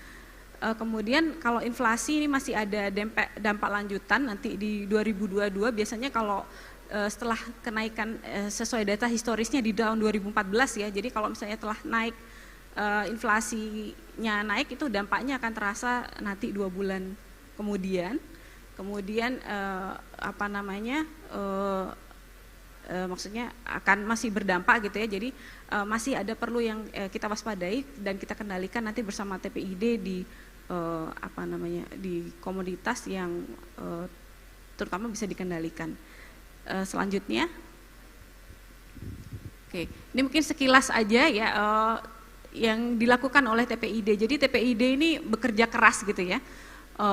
Program-programnya cukup banyak. Ini ada operasi pasar murah, itu beberapa kali kita melakukan Pemprov juga melakukan bersama dengan Bank Indonesia untuk melaksanakan pasar murah. Kemudian juga kemarin Pak Ci itu juga melit untuk kegiatan gerakan nasional pengendalian inflasi pangan di Sulampua gitu ya. Nanti kalau di Sulawesi Selatan nanti boomnya itu akan di bulan Oktober ini. Kemudian penguatan kerjasama antar daerah, kemudian juga ada optimalisasi dan fasilitasi distribusi melalui pangan strategis ini, melalui paguyuban toko kelontong di Provinsi Sulsel. Kemudian juga ada memperkuat ketahanan dan komoditas hortikultura dan pasokan pangan strategis tadi ya, dengan berbagai gerakan penanganan. Tentunya juga ada komunikasi yang efektif yang dilakukan, kemudian fleksib untuk ketersediaan pasokan dan juga kelancaran distribusi. Next. Nah, kemudian ini yang menarik, jadi Bank Indonesia bersama dengan pemerintah provinsi, tadi kalau Bapak menyinggung investasi gitu ya, apa yang kita punya gitu ya. Jadi di Sulsel ini kita punya forum Pinisi Sultan namanya ya, forum investasi perdagangan dan pariwisata di Sulsel. Jadi ada beberapa proyek yang kita tawarkan, itu ada yang sudah ya berjalan, itu ada PLTB Tolo 2 Janeponto yang sedang windmill itu ya, PLTB, kemudian juga masih ditawarkan juga gitu karena belum berhasil, ini Belt and Road Summit kemarin China di Hong Kong gitu ya. Ini banyak sekali, ada 34 calon investor global yang sudah berdiskusi secara intensif dengan DPM-PTSP untuk berinvestasi. Kemudian US Indonesia Investment Forum ini sudah juga kemarin dari pemerintah provinsi juga melit untuk investasi ini, dan juga nanti yang akan datang ini ada Indonesia Investment Forum London, ada beberapa proyek yang ditawarkan seperti proyek pengolahan sampah, kemudian industri kelapa sawit di Luwu Utara, dan juga diantaranya ada Makassar Newport dari Pelindo. Kemudian ini forumnya itu berlangsung secara daring maupun juga langsung gitu ya, ada yang kita hadiri gitu. Kemudian next ya, mungkin saya cepat aja, kemudian sinergi Bank Indonesia dan stakeholders ini mungkin pemberdayaan UMKM yang kita lakukan, ini masih terus kita lakukan onboarding UMKM supaya UMKM itu tetap bisa memiliki akses. Kemudian next. Nah ini yang cross border payment untuk mendukung perdagangan luar negeri, jadi ini ada poin penting yang mungkin saya sampaikan yang terkait dengan local currency settlement. Jadi local currency settlement ini adalah penyelesaian transaksi bilateral antar dua negara ya, menggunakan masing-masing mata uang. Nah di Sulawesi Selatan itu belum tercatat satupun korporasi yang menggunakan fasilitas ini gitu. Jadi kami akan melakukan kampanye di bulan November ini untuk menggerakkan penggunaan local currency settlement ini, sehingga nanti transaksi antar negara itu menjadi lebih baik lagi. Selain juga ada kris cross border, jadi selain ada kris yang QRIS yang lokal yang sudah kita kenal, juga ada cross border. Next. Nah ini digitalisasi pembayaran, mungkin kita lihat juga yang beberapa sudah terlihat. Next ya. Ya mungkin itu Pak Adi. Baik, Ya, terima kasih Bu. Saya kira nanti mengenai kebijakan pengendalian inflasi perlu kita elaborasi lebih jauh supaya teman-teman juga pengusaha punya gambaran ya bagaimana BI bersama tim pengendalian inflasi itu untuk mengatasi kemungkinan-kemungkinan yang akan terjadi. Tapi sebelum saya persilahkan Pak Darwis Mansur dengan Pak Andi Bintang, Pak Andi Darmawan, saya ingin break sebentar untuk memberikan kesempatan kepada yang pesan-pesan yang akan lewat.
EV?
Kami, Kala Group, sepenuhnya melaksanakan program pemerintah dalam mengejar target net zero emission pada tahun 2060.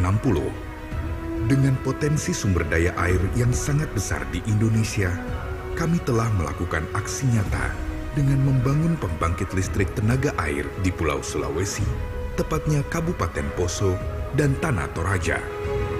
Kedua PLTA ini menggunakan sistem pengambilan air run-off river dengan saluran penghantar penstock.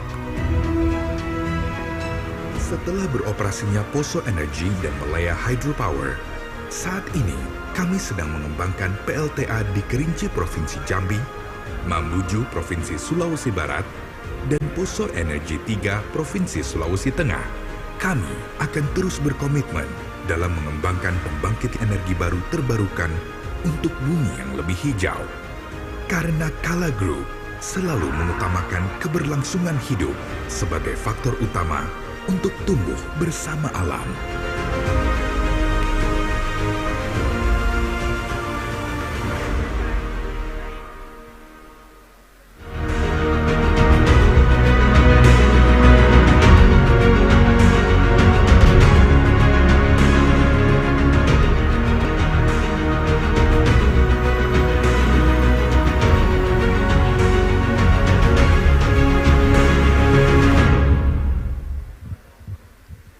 Terima kasih, kita ambil selesai break. Terima kasih masih bersama kita semuanya. Saya betul-betul mengingatkan bahwa selain kita yang di dalam ruangan ini antusias untuk mendengarkan presentasi-presentasi, ternyata di luar sana juga lebih antusias, Pak. Data terakhir saya cek tadi ada 746 orang yang nonton acara kita. Itu satu account, saya belum sempat cek berapa di akunnya Kala. Jadi orang antusias Pak untuk mau mengetahui pembicaraan. Kepo juga orang di luar Pak, apalagi kita yang di dalam ini. Untuk segmen ketiga saya ingin undang Pak Darusman untuk bagaimana merespon tadi dan kira-kira ke depan bagaimana. Nanti saya lanjut ke Pak Andi Darmawan sehingga nanti kita bisa lebih diskusi lebih jauh mengenai kolaborasi keempat pelaku ini. Pak Darusman, saya persilahkan. Baik, terima kasih Pak Andi. Bismillahirrahmanirrahim. Assalamualaikum warahmatullahi wabarakatuh. Selamat pagi dan salam sejahtera untuk kita semua. Shalom, Om Swastiastu, Namo Buddhaya, salam kebajikan. Pak Andi, saya izin berdiri ya Pak. Ya, mohon maaf ini Pak Solin. Kayaknya supaya lebih ini, saya kalau bicara sambil duduk agak ngantuk Pak. Ya. Kebetulan ini tadi baru naik pesawat jam 4 pagi dari Jakarta, dari Medan tadi. Jadi saya khususnya dari OJK pertama menyampaikan apresiasi yang tinggi Pak. Ini kegiatan ini bagus banget ya. Bagus sekali, saya apresiasi yang tinggi Dan mudah-mudahan tadi yang disampaikan, mudah-mudahan ini ada pokok-pokok pikiran Pak yang nanti bisa kita sumbangkan ya, semua stakeholder termasuk pemerintah hasil diskusi kita pada hari ini. Gitu. Kemudian yang kedua, saya senang nih Pak ketemu dengan orang-orang penting di forum ini, jadi saya bisa langsung nanti mendengar Pak. Saya selaku otoritas yang membawahi jasa keuangan dan bukan hanya di Sulawesi Selatan Sulbar ya Pak, karena kekuasaan saya 13 provinsi sekarang sampai ke Papua. Ya. Jadi silakan nanti ada masalah-masalah di Ambon, di ini dan segala macam, saya siap tampung, dan khususnya di Sulbar saya siap tampung Pak. Saya ingin mendengar banyak nanti dari Bapak Ibu. Ini forum yang sangat bagus Pak, apa yang kira-kira bisa disinergikan oleh OJK ya nanti dengan semua pelaku usaha yang hadir dalam kesempatan ini. Ya. Dan berikutnya sebelum saya mulai presentasi, saya sama dengan Pak Solihin Yusuf Kalla Pak. Saya dari OJK optimis Pak, ya. Optimis, Sulsel akan tetap survive, ya. Optimis karena ternyata nanti saya akan jabarkan walaupun tadi ada perlambatan karena dampak itu, gitu ya. Dan saya juga tiap hari Pak, tiap hari dengan teman-teman pengawas bank ini dan memang arahan dari bos kita juga, tolong semua dampak-dampak global yang terjadi, ya, dicek. Dampaknya kira-kira akan memberikan tekanan ke industri perbankan dan jasa keuangannya seperti apa, gitu ya. Apakah ketekanan NPL, ketekanan-tekanan tadi dan sebagainya. Tapi nanti mudah-mudahan masih semangat ya, Bapak Ibu. Saya karena angka-angka lagi nih Pak, ya. Karena angka-angka lagi nih, ya. Saya akan jabarkan angka-angka lagi, ya. Silakan teman-teman, mana? Terus, ya slide berikutnya. Nah ini Pak. Jadi alhamdulillah Pak, masih tetap terus tumbuh. Jadi aset kita ya sekarang ini sudah 167 triliun, walaupun memang tumbuhnya 5,91%, ya, tapi masih tumbuh ya, walaupun ada perlambatan. Kemudian dana masyarakat yang dihimpun ada 115 triliun, dan kreditnya juga terus tumbuh Pak. Sekarang sudah di angka 134 triliun. Kalau dari data ini, Bapak Ibu apa yang menarik Pak? Apa yang menarik Pak kalau kita lihat data ini? Yang menarik adalah gap Pak Solihin. Kredit kita 134 triliun, dananya cuma 115 triliun. Betul Pak Osi ya? Jadi ini PR kami, OJK dan semua teman-teman perbankan dan mungkin stakeholder Pak. Ya, bagaimana LDR kita berarti kan tinggi Pak, di atas 100 sekian persen ya, yang harusnya tentunya dana harusnya lebih tinggi dari kredit karena untuk ada namanya secondary atau buffer ya, buffer dan sebagainya. Nah terus gimana kira-kira perbankan kita untuk menyalurkan kredit yang 134 triliun sementara dananya ada 115 triliun, Bapak Ibu terpaksalah Pak Osi ini dan teman-teman disupport dari kantor pusatnya di Jakarta dan teman-teman perbankan. Boleh tunjuk tangan ya teman-teman perbankan yang hadir ya. Bu Cio, saya lihat ada dari BRI ada. Jadi enak Pak, kalau saya banyak teman Pak, nanti bantuin saya jawab soal pertanyaan Pak. Pak Osi ya. Oke, nah ini menarik ya, itu ya. Jadi DPK-nya kreditnya 6,07% Pak. Jadi tadi Bu Febriana kita agak lambat dikit ya dari nasional, tapi saya akan push Pak. Jadi walaupun memang ada perlambatan Pak Solihin, tapi saya yakin Pak, saya optimis sampai. Biasanya Pak kalau perbankan ini, nah ini Pak Osi akan cerita banyak. Kalau mulai September, Oktober, November, Desember itu full speed Pak. Mau mendekati garis finish biasanya tuh full speed biasanya. Gitu ya Pak Osi ya. Karena kalau target RBB-nya nggak tercapai, dinilai kinerja konditenya. Ya tapi saya tetap selalu akan kawal teman-teman untuk ini. Di slide berikutnya, ini angka-angka lagi saya pikir terus. Nah. Bagaimana dengan kegiatan usaha Pak? Jadi secara keseluruhan masih didominasi tentunya oleh bank konvensional ya, 93,14% ya. Jadi masih konvensional Pak, kita masih didominasi ya, share-nya syariah kita 6,6%. Tapi walaupun share-nya kecil tetap Pak masih tumbuh sangat baik. Kemudian slide berikutnya. Nah ini Pak menjawab juga tadi yang disampaikan oleh Pak Andi Saruji, tapi nanti akan kita terus Pak lihat tren datanya ini bahwa akan nanti berdampak kepada konsumsi masyarakat ya Pak dengan adanya dua kejadian penting terakhir Tapi saya melihat Pak, memang ada sedikit perlambatan. Kalau saya lihat Pak, di pertumbuhannya itu konsumsinya kan tumbuh di 4,23%, ya lebih tinggi yang untuk produktifnya ya di 7,69%. Jadi memang betul ada dampaknya, agak kerem sedikit nih Pak konsumsi kredit-kredit yang sifatnya konsumsi. Ya sekarang untuk konsumtif itu di angka 61,87 triliun, sementara produktifnya di 72,51 triliun. Komposisi ini Bapak Ibu bagus ya.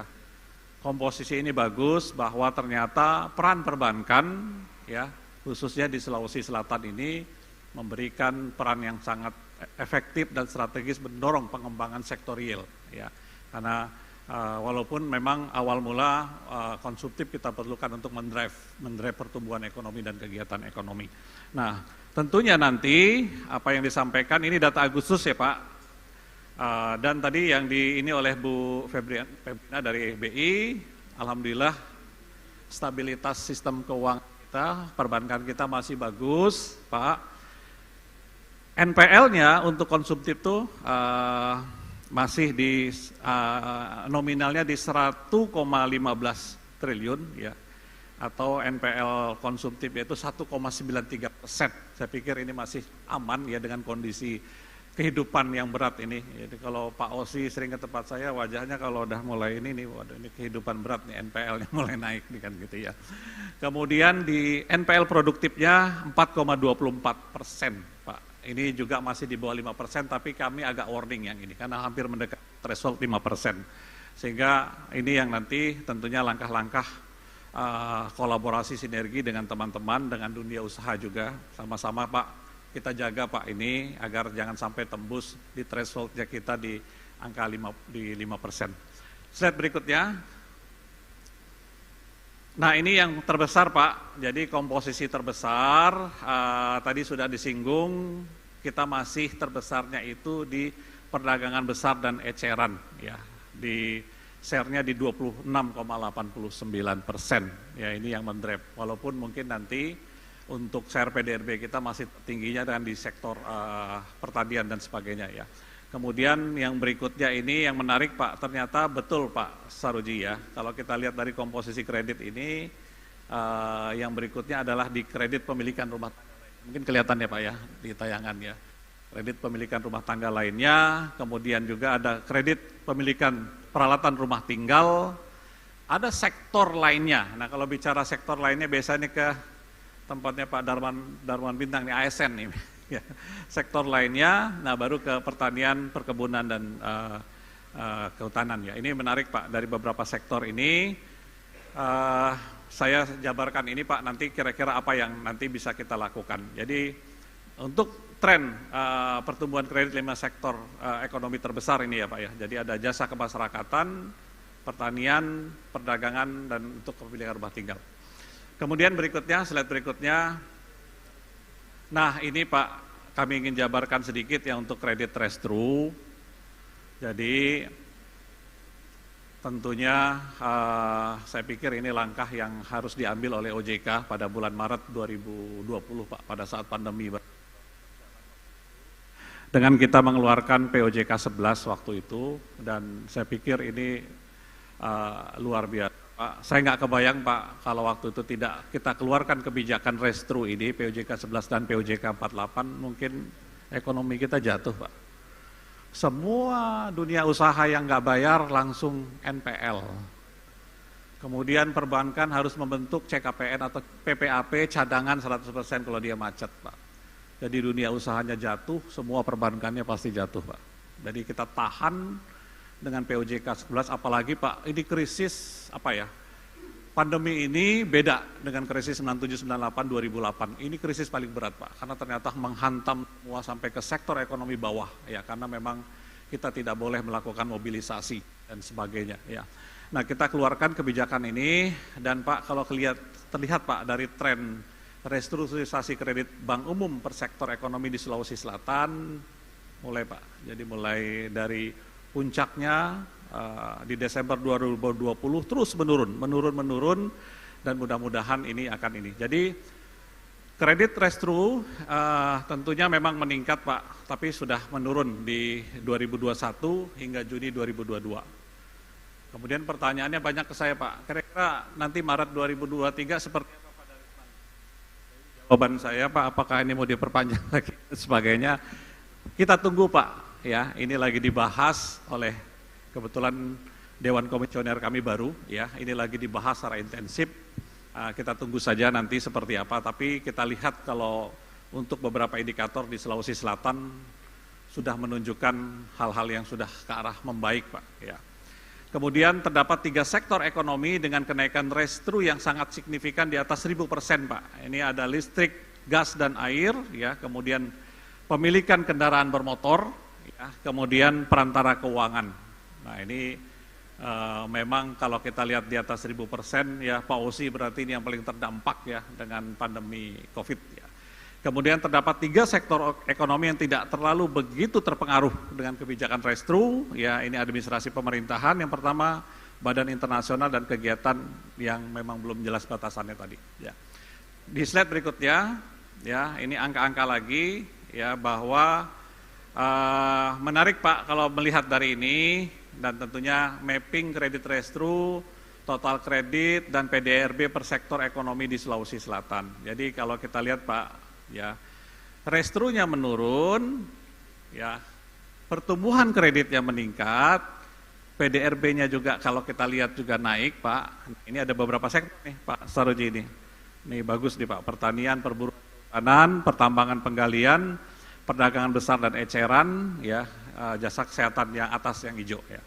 Nah kemudian kami mapping juga restrukturisasinya, kreditnya turun, tapi kreditnya juga turun, tapi PDRB-nya juga turun. Jadi terjadi kontraksi growth PDRB dan kredit, di sisi lain kredit restru juga mengalami penurunan. Ini ada beberapa sektor ya, konstruksi real estate, listrik gas air, kepemilikan ruko, rukun, pemilikan kendaraan bermotor, penyediaan akomodasi makan minum, perantara keuangan, transportasi, pergudangan dan komunikasi. Ya. Kemudian ada sektor yang tidak terdapat pertumbuhan dan stagnan. Ya. Administrasi pemerintahan, badan internasional tadi yang saya katakan. Nah ini beberapa hal yang kami lihat kebijakan-kebijakan yang tentunya Pak kami akan push terus ya, khususnya yang ada di tengah ya Pak, beberapa sektor ya. Tapi nanti saya akan sampaikan beberapa hal. Kemudian di slide berikutnya. Nah, ini kredit restrunya untuk UMKM Pak. Jadi memang restru UMKM ini juga termasuk yang terbesar Pak. Jadi sekarang ini angkanya total kredit restru yang UMKM ini 9,4 triliun ya. 9,4 triliun dari total UMKM kita 52,9 triliun. Nah ini beberapa hal tentunya kami sudah minta Pak teman-teman perbankan ya untuk selalu melakukan mapping secara detail Pak. Kita kurun waktu beberapa bulan ke depan bisnis ini yang dibiayai di restru ini akan menurun gitu ya Pak Osi ya, akan stuck atau akan membaik gitu ya, sehingga nanti ketika kebijakan ini nanti dilepas seperti apa, tapi kita sudah minta perbankannya untuk membentuk cadangan ya. Kalau memang nanti melihat hasil assessment dari individual ini memang usaha debitur ini, usaha perusahaan atau dunia usahanya akan mengalami penurunan dan sebagainya, sehingga nanti ketika kebijakan ini seperti apa ke depan tidak terjadi shock Pak di perbankannya karena sudah ada cadangan yang cukup. Tapi bagi yang sudah mulai terus membaik dan sebagainya, teman-teman juga sudah mulai melepas restru kembali ke normal ya. Makanya Bapak lihat tadi dari datanya itu menurun Pak. Restrunya terus menurun sampai dengan Juni 2022 tadi itu menurun terus. Nah, ini menunjukkan bahwa dunia usaha sudah kembali normal, sudah diperlakukan normal ya. Dan tentunya kalau melihat seperti itu, ya memang bisnis sudah berjalan normal. Jadi nggak ada relaksasi atau kebijakan-kebijakan yang sifatnya relaksasi tersebut. Ya. Kemudian berikutnya, slide berikutnya, Faisal mana? Ya. Nah ini menarik Pak. Jadi ternyata penyaluran kredit ekspor di Provinsi Sulawesi Selatan ini Pak, menarik Pak, ini angkanya terus meningkat saya lihat ya. Kalau kita lihat data di Desember 2019 lah, sebelum pandemi gitu ya Pak ya, itu 2,1 triliun ya. Ini ternyata zaman masa pandemi Pak Solihin memang naik Pak ya, naik terus, bahkan ini sampai Agustus saja sudah tembus 4,3 triliun, sudah naik 2 kali lipat lebih Pak dari angka sebelum pandemi ya, kredit ekspornya ya. Dari angka sebelum pandemi yang tadi di Desember 2009 baru 2,1 triliun, sekarang sudah tembus 4,3 triliun. Jadi kami terus Pak akan kawal ini, mudah-mudahan nanti di akhir tahun, kalau kemarin Pak Sekda, Pak Gubernur begini, ekspor kita 3 kali lipat, maksudnya nanti mudah-mudahan disupport juga oleh kredit ekspornya, kalau bisa nanti naik juga dengan signifikan. Nah ini tentunya beberapa hal yang saya katakan tadi Pak, kondisi berat apapun tadi, kami melihat Pak masih banyak rupanya peluang untuk ekspor yang UMKM Pak. Produk UMKM kita masih cukup baik ya, kira-kira hampir sebulan yang lalu ya kita sama-sama melepas ekspor Pak UMKM, produk UMKM ke 50 produk ke 23 negara, nilainya hampir 700 miliar lebih. Saya pikir ini luar biasa, makanya nanti kami ada program itu Pak ya. Kemudian berikutnya ini beberapa share Pak, share kredit ya, penyaluran kredit ekspornya tentunya masih didominasi di perdagangan besar Pak, 73,72%, industri pengolahannya 9,13%. Ya, walaupun tadi Bu Febrina mengatakan growth pengolahannya drive ya, tapi di kredit ekspornya masih share-nya masih 9,13%, pertanian 8,21% dan lainnya 8,94%. Jadi ini juga melihat bahwa memang masih ada tren ya, tren yang bagus saya pikir untuk kredit ekspor yang ada di Sulawesi Selatan. Kemudian slide berikutnya. Nah ini Pak, kalau kita lihat bagaimana kira-kira perkembangan kredit kendaraan bermotor. Nah, memang kalau kami lihat betul Pak, jadi kredit kendaraan bermotor lainnya secara year on year memang ada perlambatan di 34,79%. Untuk pemilikan mobil roda 4 ada perlambatan 11,2%, untuk pemilikan sepeda motor juga ada perlambatan 33,43%, untuk pemilikan truk kendaraan bermotor roda 6 dan lebih juga ada perlambatan. Memang betul, ada dampak ya, ada dampak dari kondisi ekonomi kita sekarang apalagi ya, ada dampak. Tapi Pak saya terus akan mendorong, mungkin ada teman-teman BCA di sini, ada hadir? Ya kemarin bagus acara yang dilakukan oleh teman-teman BCA kemarin di Pivo Pak minggu yang lalu, saya pikir bagus sekali acara 3 hari untuk mendorong kembali, menggairah kembali Expo di sana, dan saya lihat angka-angka transaksinya lumayan Pak, motor, mobil, rumah ya, ini saya pikir nanti mudah-mudahan kita akan terus dorong, galakkan. Kira-kira nanti di bulan ini kami sudah kerjasama juga dengan RE, nanti di Parepare Pak, kalau tidak salah di minggu ke-4 Oktober kami juga akan ada expo bareng, expo bersama dengan kawan-kawan RE nanti di Parepare ya. Kemudian berikutnya KPR. Nah KPR Pak, ini kalau kita lihat untuk pemilikan rumah tinggal sampai dengan tipe 21 ini juga perlambatan ya, minus 17,39%. Yang cukup bagus justru malah di pemilikan rumah tinggal yang di tipe 22 sampai dengan 70 ini naik 10,27% ya. Kemudian, nah ini juga share-nya yang paling besar ya di 4,80% ya. Kemudian untuk tipe di atas 70 masih melambat Pak, hanya 0,15%. Justru yang menarik pertumbuhannya adalah untuk pemilikan apartemen, ya. Udah banyak apartemen ya, Pak Andi ya, di sini. saya baru 4 bulan Pak, belum keliling ya di sini ya. Tapi ini kalau lihat angka-angkanya ini, apartemen sampai dengan tipe 21 naik 53, apartemen tipe 22 70 naik besar sekali, ya 42, dan di atas 70 juga naik 34, naiknya cukup tinggi ya. Dan untuk kredit pemilikan ruko-rukan Pak, ini sudah mulai naik di 2,8, kemarin masih negatif Pak, bulan lalu masih negatif nih, Desember 2001 5,85%, kemarin di bulan lalu ya Pak Indra ya, masih negatif kalau tidak salah ya, ini di bulan Agustus sudah mulai positif di 2,85%, jadi ini menarik ya, saya pikir mulai, 2 menit. Iya, oke, 2 menit lagi. Ya, saya singkat saja terus, berikutnya, nah UMKM ya, jadi pangsanya saya senang Pak UMKM kita sekarang share-nya itu di 30, kredit UMKM-nya di 39,39%. Jadi sudah melampaui threshold ya kalau di ketentuan 30. Tapi ini untuk industri ya Bu. Nah ya, kalau individualnya. Dan UMKM kita ini dari kreditnya ini masih didominasi untuk kredit mikro dan kredit kecilnya. Ya, di 21,7 triliun mikronya ya. Dan kecilnya di 21,15 triliun. Ya, ini menarik, memang betul tadi Pak Solihin bahwa memang basis perekonomian. Saya optimis Pak Sulsel akan tetap survive menghadapi tekanan yang berat ini karena memang basis kita di UMKM ya. Basis kita di UMKM. Dan kredit UMKM-nya pun tetap tumbuh dengan baik. Terus berikutnya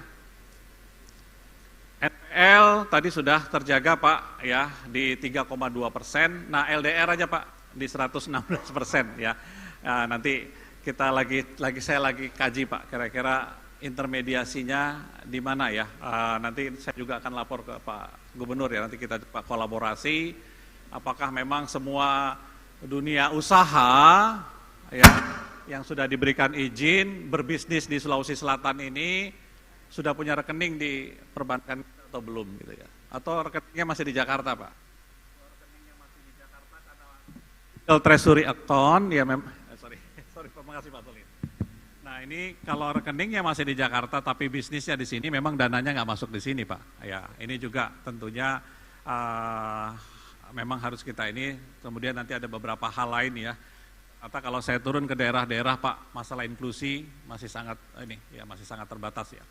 Kemudian berikutnya, oke, ini LDR ya, beberapa langkah Pak, kami tentunya pengembangan produk ya teman-teman ini, melakukan pengembangan pertumbuhan layanan digital, memperluas potensi pasar, kemudian meningkatkan penetrasi pada nasabah-nasabah perusahaan ya, korporasi dan sebagainya. Jadi ini beberapa langkah, mudah-mudahan nanti karena gapnya agak besar tadi hampir 16 sampai 17 triliun ya, antara dana dan kredit ya. Kemudian berikutnya, oke, ini singkat saja Pak, jadi memang masih tertinggi di Makassar kreditnya ya, 71, Parepare ranking 2, 7,55, Palopo ranking 3 untuk kreditnya 5,6 triliun, Bone dan Wajo ya. NPL-nya terbesar masih di Parepare 5,16, Makassar 3,84 ya. Kemudian ada beberapa kabupaten lain. Berikutnya mungkin karena waktu kembali ke ini, apa kira-kira beberapa langkah, Mas Faisal?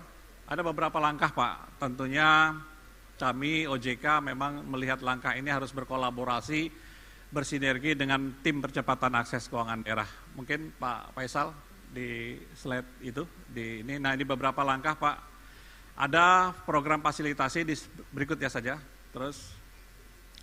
Ini Pak, yang kami lakukan memang harus berkolaborasi, bersinergi yang namanya dengan tim percepatan akses keuangan daerah, ya.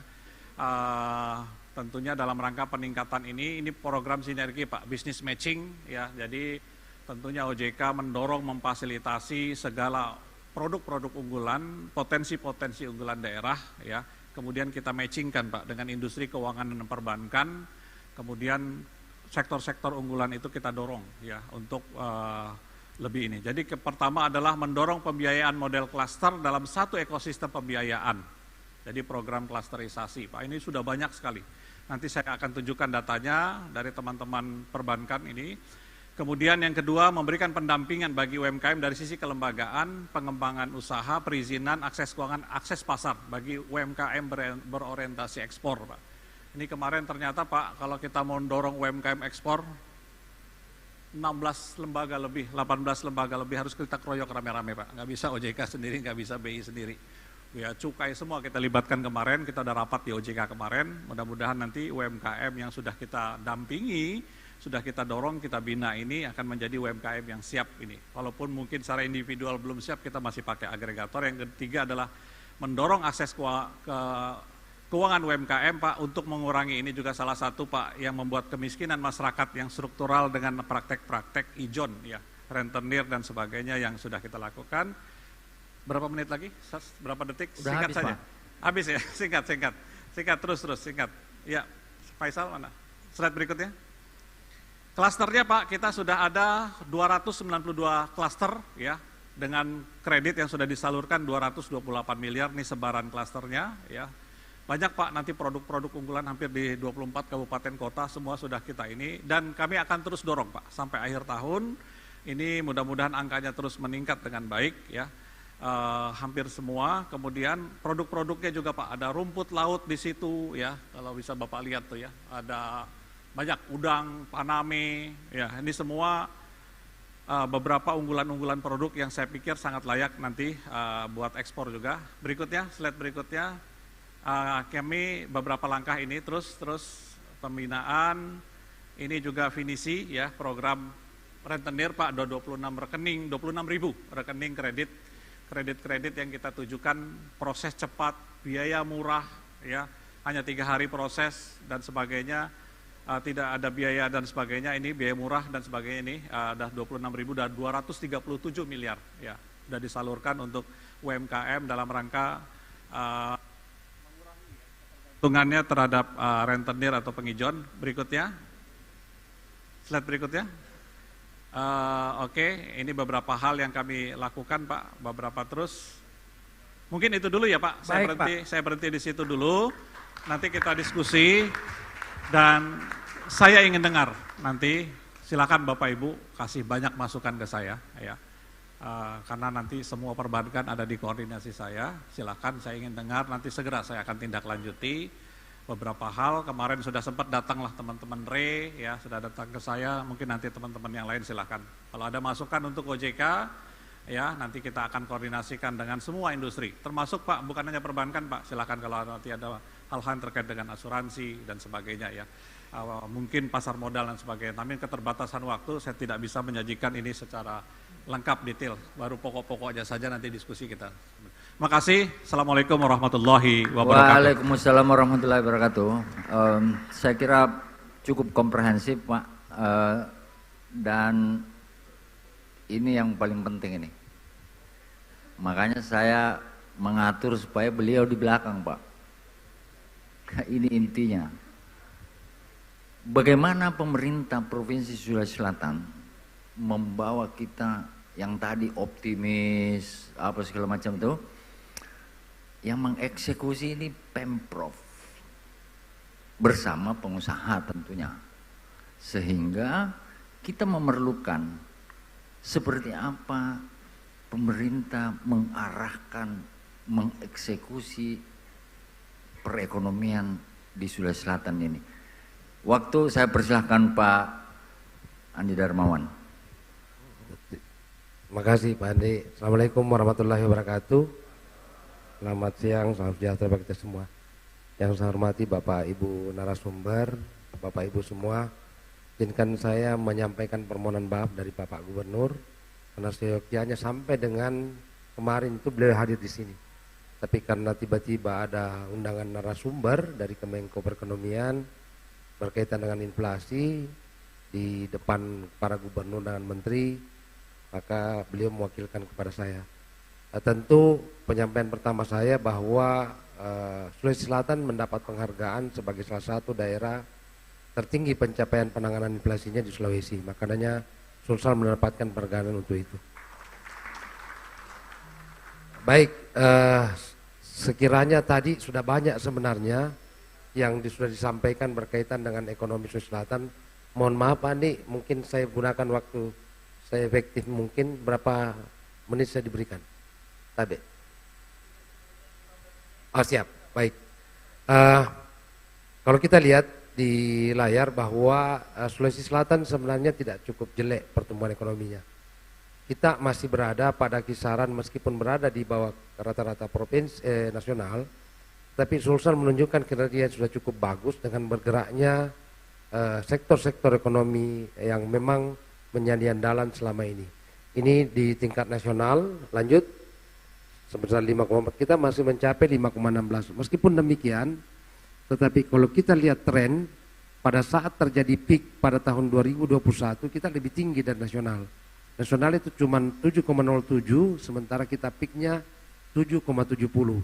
Itu menggambarkan bahwa ada aktivitas ekonomi yang tersembunyi di kita, yang setiapnya apabila bergerak secara sinergis. Mohon maaf Andi, saya koreksi, provinsi tidak mempunyai batas wilayah tetap, tapi kita melakukan koordinasi dengan kabupaten yang memang mempunyai administrasi. Arahannya dari pemerintah provinsi secara sinergi dari pusat sampai dengan kabupaten. Kami tidak bisa apa-apa kalau juga tanpa dukungan kabupaten. Lanjut. Nah ini perkembangan harga konsumen saya kira sudah disampaikan tadi, malah lebih detail dari Pak Andi mengatakan bahwa inflasi kita sudah berada 6 sekian persen pada bulan September. Ini masih Agustus. Lanjut. Oke, ini tadi sudah saya jelaskan. Lanjut lagi. Ada yang lanjut. Saya percepat sedikit. Lanjut. Lanjut lagi. Sekali lagi. Oke. Ini yang penting juga yang menjadi perhatian kita, bahwa kinerja ekspor kita ternyata sangat luar biasa. Kenapa? Kalau kita lihat pada Januari Juli 2022 itu pencapaiannya sudah beberapa kali lipat dibandingkan dengan tahun sebelumnya. Jadi ternyata masyarakat Sulsel itu sifatnya survival. Artinya makin banyak cobaan, makin mereka berkinerja makin baik untuk menghadapi apa yang yang dihadapi. Oleh sebab itu kita bisa melihat kondisi-kondisi ini mendorong kita menjadi bagian sebenarnya akselerator ekonomi terutama di kawasan timur Indonesia. Dengan segala hal yang kita miliki, mulai dari infrastruktur yang kita sebut dengan hub, tadi sudah disebutkan oleh Pak Kepala OJK, berkaitan dengan peran kita sebagai hub Indonesia Timur. Kita mempunyai Newport, kita mempunyai pelabuhan udara, kita mempunyai jalan Trans Sulawesi, kita mempunyai kawasan industri yang cukup banyak.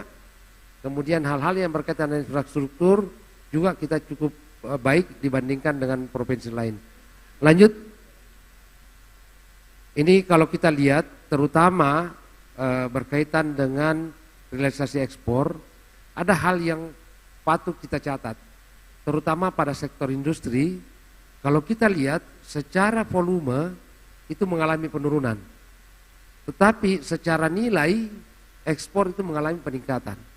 Berarti kalau kita kaji, maaf Pak Darisman, ini perlu dikaji apakah karena nilai komoditas kita yang semakin baik dalam konteks kualitas, ataukah ada komoditas yang dulunya kita tidak masukkan di dalam komoditas ekspor tersebut sudah menjadi komoditas sekarang.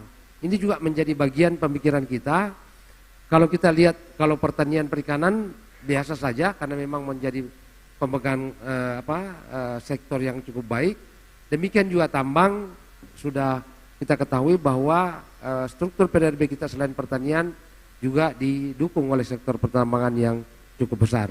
Nah, kalau kita lihat Januari perbandingan antara 2021 dengan 2022, peningkatan ekspor kita sudah 2 kali lipatnya atau sekitar 58,24%. Lanjut. Ini kinerja laju perkembangan ekspor berdasarkan sektor. Kalau kita lihat untuk sektor pertanian itu dibandingkan dengan tahun sebelumnya ada peningkatan sekitar 6,67. Kemudian sektor industri yang saya katakan tadi mengalami penurunan. Tetapi dari sisi nilai kalau kita lihat meskipun mengalami penurunan, tetapi penurunan tidak terlalu signifikan dibandingkan dengan angka penurunan sebelumnya. Di sektor tambang kalau kita lihat meningkat 100% lebih dibandingkan dengan tahun-tahun sebelumnya. Lanjut. Ini komoditas utama Sulsel. Lanjut. Ini daerah ekspor. Lanjut lagi. Ada yang terakhir. pertanian, lanjut. Di sektor pertanian dengan perikanan kalau kita lihat bahwa ternyata nilai sektor pertanian mengalami penurunan di dalam share PDRB kita, terutama juga ekspor.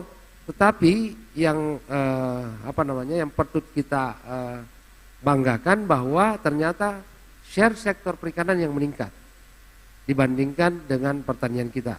Oleh sebab itu saya kira ini merupakan peluang bagi kita dalam melihat bagaimana situasi investasi maupun bisnis ke depan tidak hanya bertumpu pada sektor pertanian, terutama komoditas-komoditas yang selama ini menjadi andalan kita, tetapi kita juga perlu melihat adanya pergeseran nilai terutama pada sektor perikanan.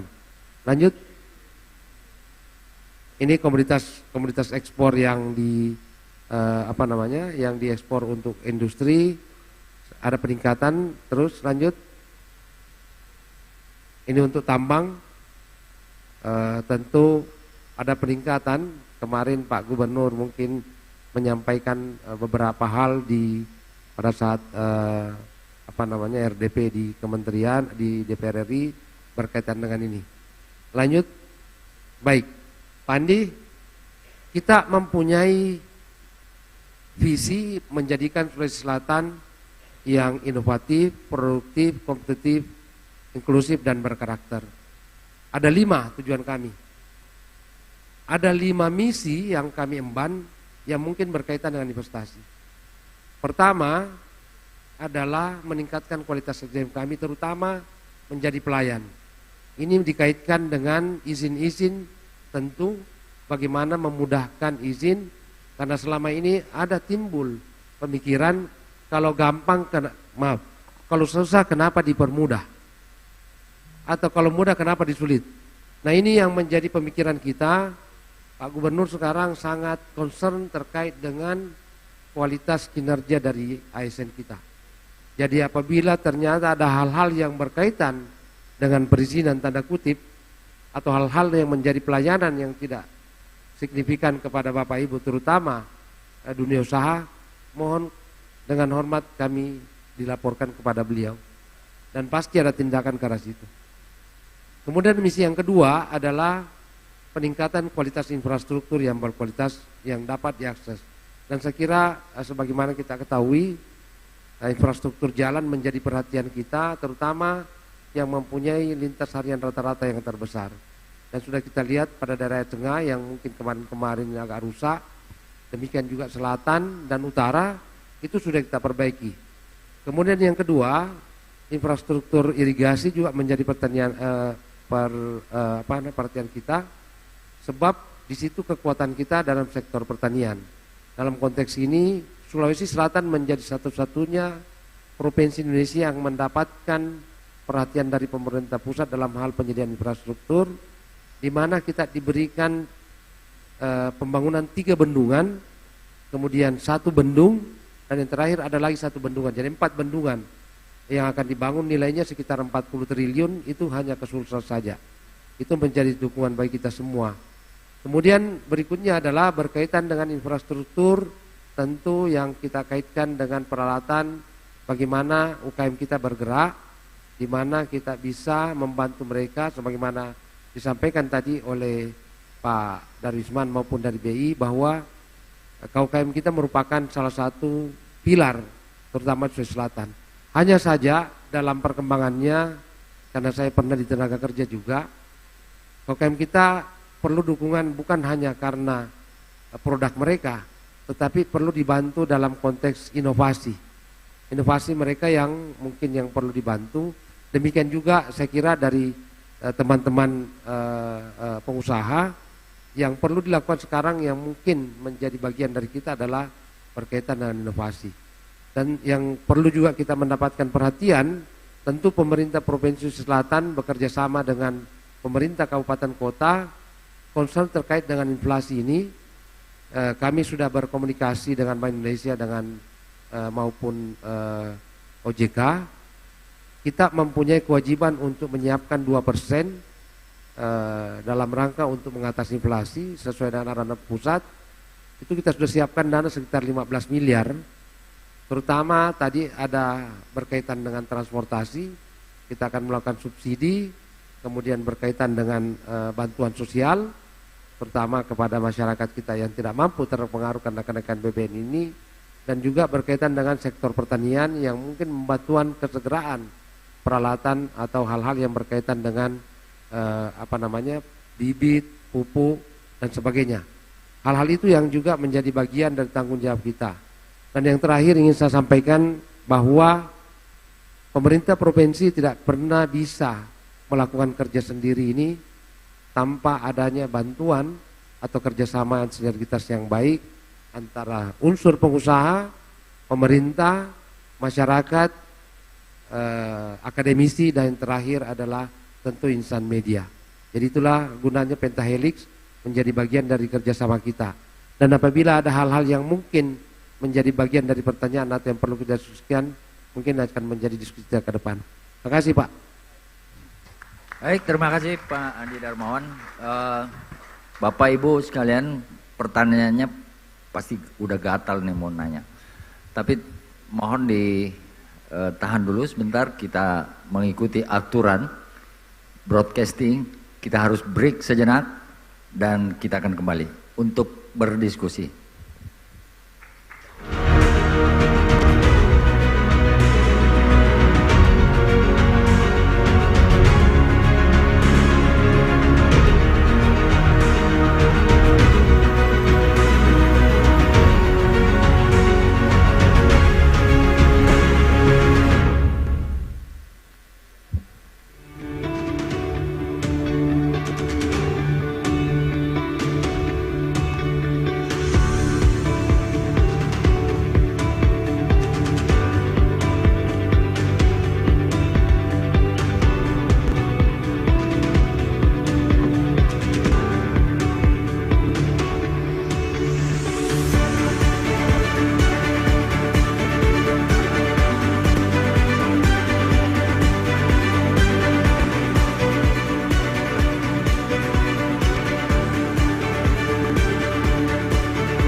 Kami, Kala Group, sepenuhnya melaksanakan program pemerintah dalam mengejar target net zero emission pada tahun 2060. Dengan potensi sumber daya air yang sangat besar di Indonesia, kami telah melakukan aksi nyata dengan membangun pembangkit listrik tenaga air di Pulau Sulawesi, tepatnya Kabupaten Poso dan Tanah Toraja. Kedua PLTA ini menggunakan sistem pengambilan air run-off river dengan saluran penghantar penstock. Setelah beroperasinya Poso Energy dan Malaya Hydropower, saat ini kami sedang mengembangkan PLTA di Kerinci Provinsi Jambi, Mamuju Provinsi Sulawesi Barat, dan Poso Energy 3 Provinsi Sulawesi Tengah. Kami akan terus berkomitmen dalam mengembangkan pembangkit energi baru terbarukan untuk bumi yang lebih hijau. Karena Kala Group selalu mengutamakan keberlangsungan hidup sebagai faktor utama untuk tumbuh bersama alam.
Baik, terima kasih.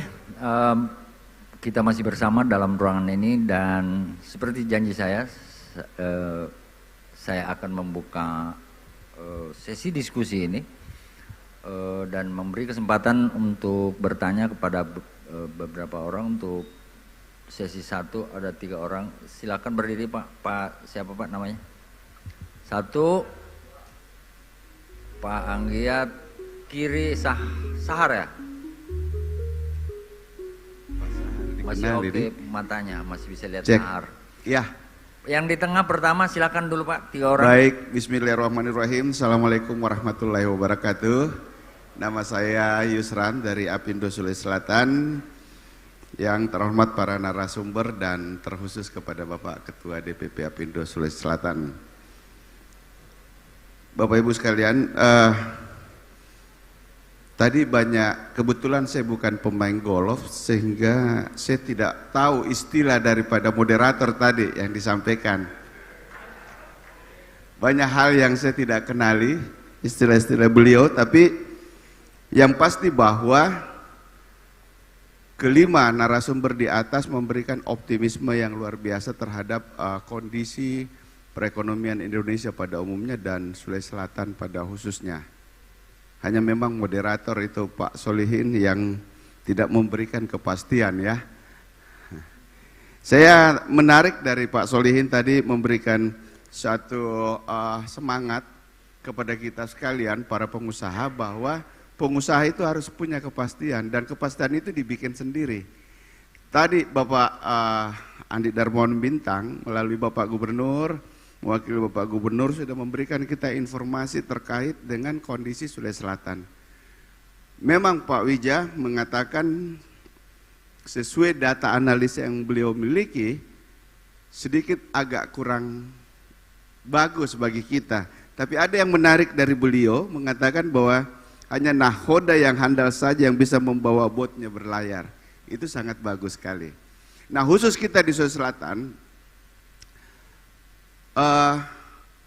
saya melihat begini, seharusnya dalam kondisi seperti ini Sulawesi Selatan, kita tahu bahwa pengusaha itu 60% nafasnya ada di perbankan.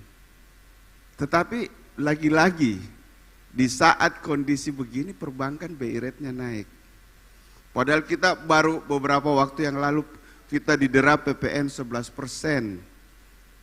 Di saat kita megap-megap itu harus dicekokin dengan PPN 11%.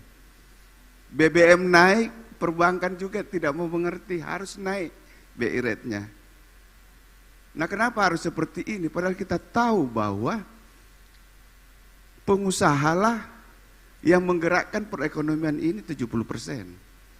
Dari mereka lah kita bisa dapatkan biaya untuk mengelola negara ini, pajak-pajak mereka. Tapi kamilah yang menjadi objek seperti itu. Nah, dalam kesempatan ini mungkin bisa ada dari OJK maupun dari Bank Indonesia memberikan ulasan kenapa di saat seperti ini BI rate itu juga harus naik. Tidakkah bisa ditahan waktunya dulu untuk tidak dinaikkan? Teman-teman saya di sini banyak mengatakan yang kontraktor, kita sudah kontrak bulan 4 Pak. Sekarang masih berjalan kontrak, itu harga bahan naik sekali. Semen dari 60.000 sekarang sudah 80.000, tidak ada eskalasi terhadap itu. Nah bagaimana perbankan? Harusnya ke perbankan juga ikut nimbrung di sini. Jangan kita berjalan sendiri, pengusahanya berjalan sendiri. Walaupun sama-sama kita pengusaha, perbankan, jasa keuangan harus untung, kami juga di kontraktor atau di pengusaha juga harus untung seperti itu. Mungkin itu saja dari saya, terima kasih. Assalamualaikum warahmatullahi wabarakatuh. Waalaikumsalam warahmatullahi wabarakatuh. Pak, baik, terima kasih Pak Yusran. Mari kita ciptakan kepastian. Saya yang jauh dulu, Bang Giat, tahan dulu sebentar Bang Giat, karena Bapak dekat, saya kasih yang jauh dulu. Sahar, silakan. Sahar. Bismillahirrahmanirrahim. Assalamualaikum warahmatullahi wabarakatuh. Selamat siang, salam sejahtera bagi kita semua. Mohon izin Pak Giat saya mendahului. Ya tadi itulah bagusnya Apindo Pak, saya kebetulan dari pengurus Apindo juga karena berbagai macam pengusaha, ada pengusaha besar, ada pengusaha menengah, dan ada pengusaha kecil. Dan saya salah satunya adalah pengusaha kecilnya Pak. Di Apindo saya bergabung juga selaku Ketua DPD Asosiasi Pengelola Pasar Sulawesi Selatan. Jadi banyak melihat dan memang pernah bergabung di perusahaan daerah pasar. Seperti kita ketahui bahwa pasar tradisional itu adalah benteng terakhir ekonomi kerakyatan Indonesia. Katanya seperti itu dan memang betul. Buktinya Pak, ketika ada pemilihan legislatif, presiden dan segala macam, kadang-kadang pasar tradisional itu sebagai objek yang akan didatangi oleh calon-calon, ya, calon-calon seperti itu, karena seperti itu kondisinya. Tetapi kalau melihat kondisi saat ini sejak pandemi, itu terjadi penurunan kualitas dari pasar tradisional kita, ya. Dari terjadi penurunan itu kurang lebih minus 8% pertumbuhan pasar tradisional di Indonesia, tetapi ada peningkatan 314% pasar-pasar modern. Nah, ketika tadi dikatakan sesuai dengan Undang-Undang Nomor 1 Tahun 2014 tentang perdagangan, ya, di mana dikatakan pasar sebagai adalah ekonomi benteng terakhir ekonomi kerakyatan Indonesia, ini terjadi satu hal yang luar biasa. Contoh misalnya pada saat pandemi di Kota Makassar saja Pak, dari kurang lebih 15.000 pedagang pada saat pandemi, sisa 8.000 pedagang yang beraktivitas ini. Kemudian tantangannya dalam pasar tradisional itu, pertama itu tadi terkait dengan apa perbincangan kita hari ini. Pertama adalah regulasi, adanya regulasi yang belum berpihak kepada pasar tradisional. Contoh misalnya ada peraturan Menteri Perdagangan tentang pemberdayaan, perlindungan pasar tradisional dan penataan pasar modern. Buktinya ada pasar tradisional, masih banyak pasar modern di sebelahnya. Itu kan sudah dari sisi regulasi pemerintah yang membuat, pemerintah sendiri yang mengizinkan adanya tumbuhnya berkembang pasar modern. Kemudian yang berikutnya adalah supply Pak. Ketika terjadi inflasi, semua rame-rame ke pasar tradisional. Naik harga cabai ke pasar tradisional, tomat naik ke pasar tradisional. Padahal pasar tradisional ini adalah dia tangan ketiga ke tangan keempat dari produsen yang ada. Sehingga ini juga menjadi perhatian kita dan nanti bisa dijawab oleh Bank Indonesia, kemudian yang lain. Kemudian yang berikutnya adalah ternyata, ini data tadi Pak dari OJK juga, realisasi KUR untuk UMKM termasuk juga di pasar itu tadi disebutkan 8,13% dari target 16,68 triliun untuk tahun 2022 ini. Ini baru ya 38% ya, seperti itu. Dan mungkin apa upaya-upaya yang akan dijalankan oleh OJK sendiri untuk mendorong pertumbuhan untuk sektor ini. Kemudian pertanyaan untuk semua panelis berkaitan dengan pasar tradisional tadi ini, bahwa mencermati ini kira-kira bagaimana menyelamatkan pasar-pasar tradisional ini sehingga bisa menyelamatkan pedagang-pedagang kita yang saat ini juga mengalami hal yang sangat sulit.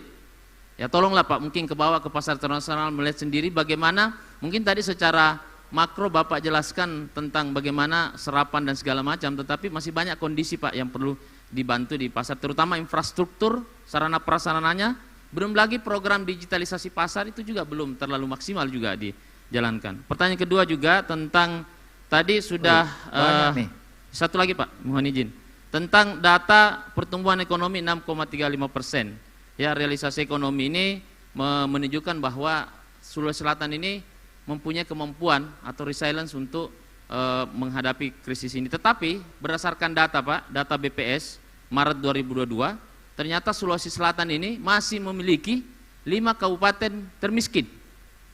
Yang pertama Jenek Ponto. Kita tahu Jenek Ponto penghasil garam segala macam. Kemudian di sana juga ada industri, ya, PLTU, pembangkit listrik tenaga angin. Kemudian Pangkep, ya, Pangkep ini penghasil bandeng Pak, ya. Kemudian Luwu Utara yang dekat dengan perusahaan nikel di sana, Luwu Utara, Luwu, kemudian Enrekang. Nah, kira-kira apa upaya-upaya dari pemerintah provinsi, ya, kemudian dari OJK sendiri dan sektor swasta untuk bagaimana mendorong kabupaten-kabupaten ini untuk terhindar dari kemiskinan ekstrim menurut saya. Dan itu harus dilakukan juga dengan cara-cara yang ekstrim. Di sini banyak pengusaha, di sini banyak yang luar biasa. Mungkin kolaborasi ini, pentahelix ini saya sepakat tadi bahwa ini harus dijalankan. Tetapi itu baru sebatas wacana saja, perlu implementasi di bawah. Nah, untuk pasar tadi Pak, mungkin Pak Andi Suruji mungkin perlu ada gerakan Pak, back to traditional market. Kita kembali belanja ke pasar tradisional sehingga pasar tradisional tumbuh dan berkembang dengan baik. Terima kasih. Assalamualaikum warahmatullahi wabarakatuh. Next CEO di pasar tradisional. Baik, Pak, saya beri kesempatan kepada Pak Anggiat. Silakan Pak. Tolong mic-nya. Oke, terima kasih Pak Andi Suruji. Para bicara yang kami hormati, saya Anggiat Sinaga selaku Ketua PHRI Selatan. Ini tidak berbentuk pertanyaan sebenarnya, adalah menguatkan apa yang disampaikan Pak Solihin tadi, bahwa untuk menggerakkan ekonomi ini tidak harus berharap kepada negara lain. Ya. Dalam konteks pariwisata itu pun yang terjadi Pak Solihin, bahwa tidaklah wisatawan mancanegara yang menggerakkan tiket huni di Makassar ataupun di Indonesia. Yang menggerakkan tiket huni adalah wisatawan Nusantara. Artinya apa? Ini kita mau dorong ini kepada Pak Andi Bintang ini, untuk menggerakkan promosinya itu adalah promosi di dalam negeri.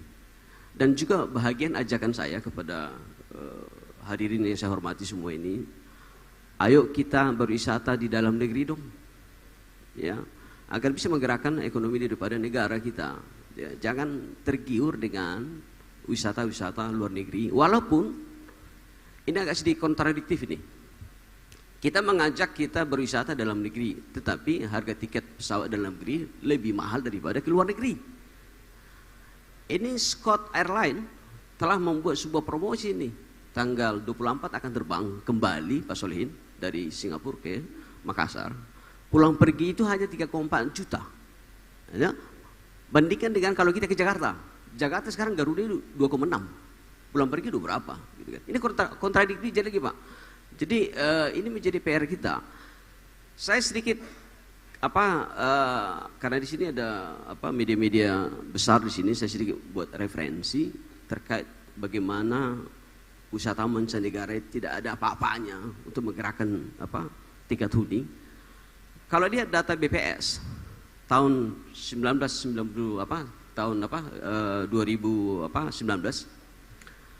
total wisatawan mancanegara ke Sulsel itu hanya 17.771. Let's say 20.000. 2019 yang notabene adalah tahun normal, tidak ada turbulensi. Kalau ini di compare dengan ketersediaan jumlah kamar hanya akan memberi pengaruh 0,1 sampai 0,3. 0,1 sampai 0,3. Artinya apa? Kenapa kita harus berpromosi terlalu kencang ke luar negeri? Karena toh juga dampaknya tidak begitu signifikan, gitu kan? Toh biaya juga kalau kita berpromosi ke luar negeri sangat tinggi sekali. Jadi mungkin catatan kepada Pak Andi Bintang, bagaimana mendorong dan menekan promosi-promosi yang sifatnya yang mana efektif yang tidak efektif. Ya. Mungkin ini tidak pernah disampaikan bahwa wisata mancanegara tidak ada memberikan dampak apa-apa Pak, hanya 0,1 Pak. Kalau compare dengan Sulsel Pak, hanya 0,0. Saya tadi compare dengan tiket huni Makassar 0,1, tapi compare dengan data Sulsel ada 0,0, gitu Pak. Jadi memang kita harus fokus mencintai wisata dalam negeri, walaupun memang ada PR, penerbangan lebih mahal jika dalam negeri dikompres dengan Singapura, ya. Terakhir, ini juga bahagian permohonan kami nih selaku Ketua PHRI. Ayo dong hentikan aja itu rapat-rapat virtual.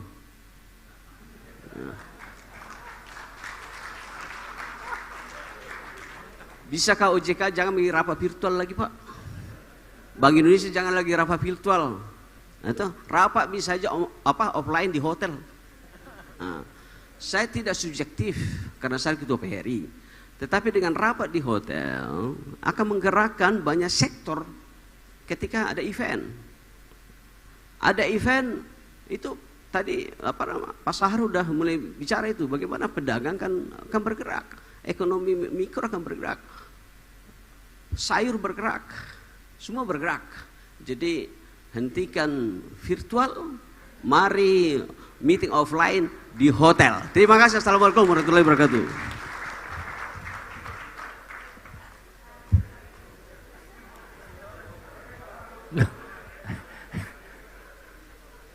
Penjual memang ini,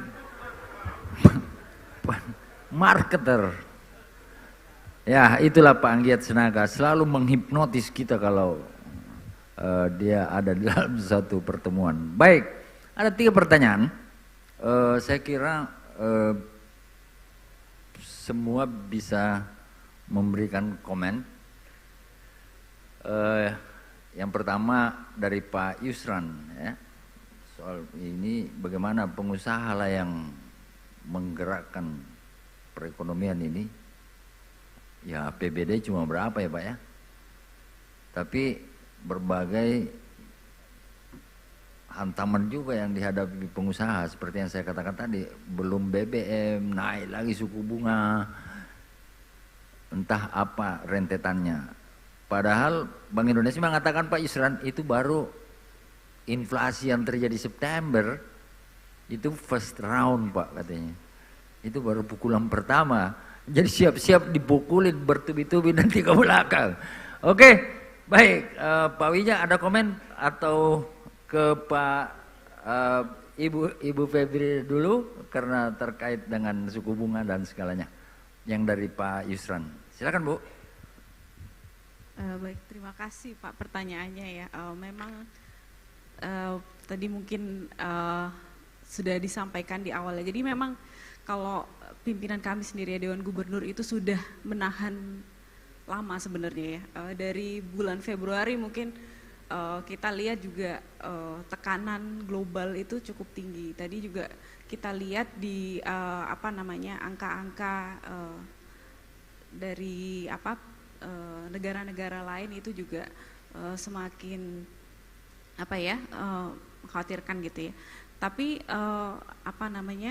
kita juga melihat di Fed Fund Rate itu juga sudah naik berkali-kali gitu ya. Itu sampai 7 kali gitu di awal gitu ya. Jadi itu ada salah satu pertimbangan Bank Indonesia juga untuk meningkatkan suku bunga BI rate-nya setelah ditahan terlalu lama gitu. Karena kita juga khawatir gitu ya ada capital flight keluar gitu, dana keluar gitu.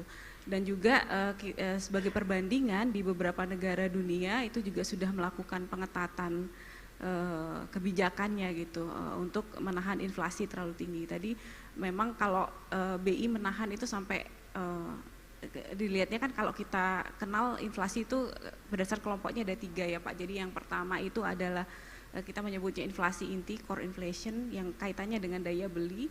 Kemudian yang kedua itu adalah administered price, yaitu kelompok yang barang yang diatur oleh pemerintah itu termasuklah bensin, kemudian tarif angkutan dan seterusnya, tarif listrik ya.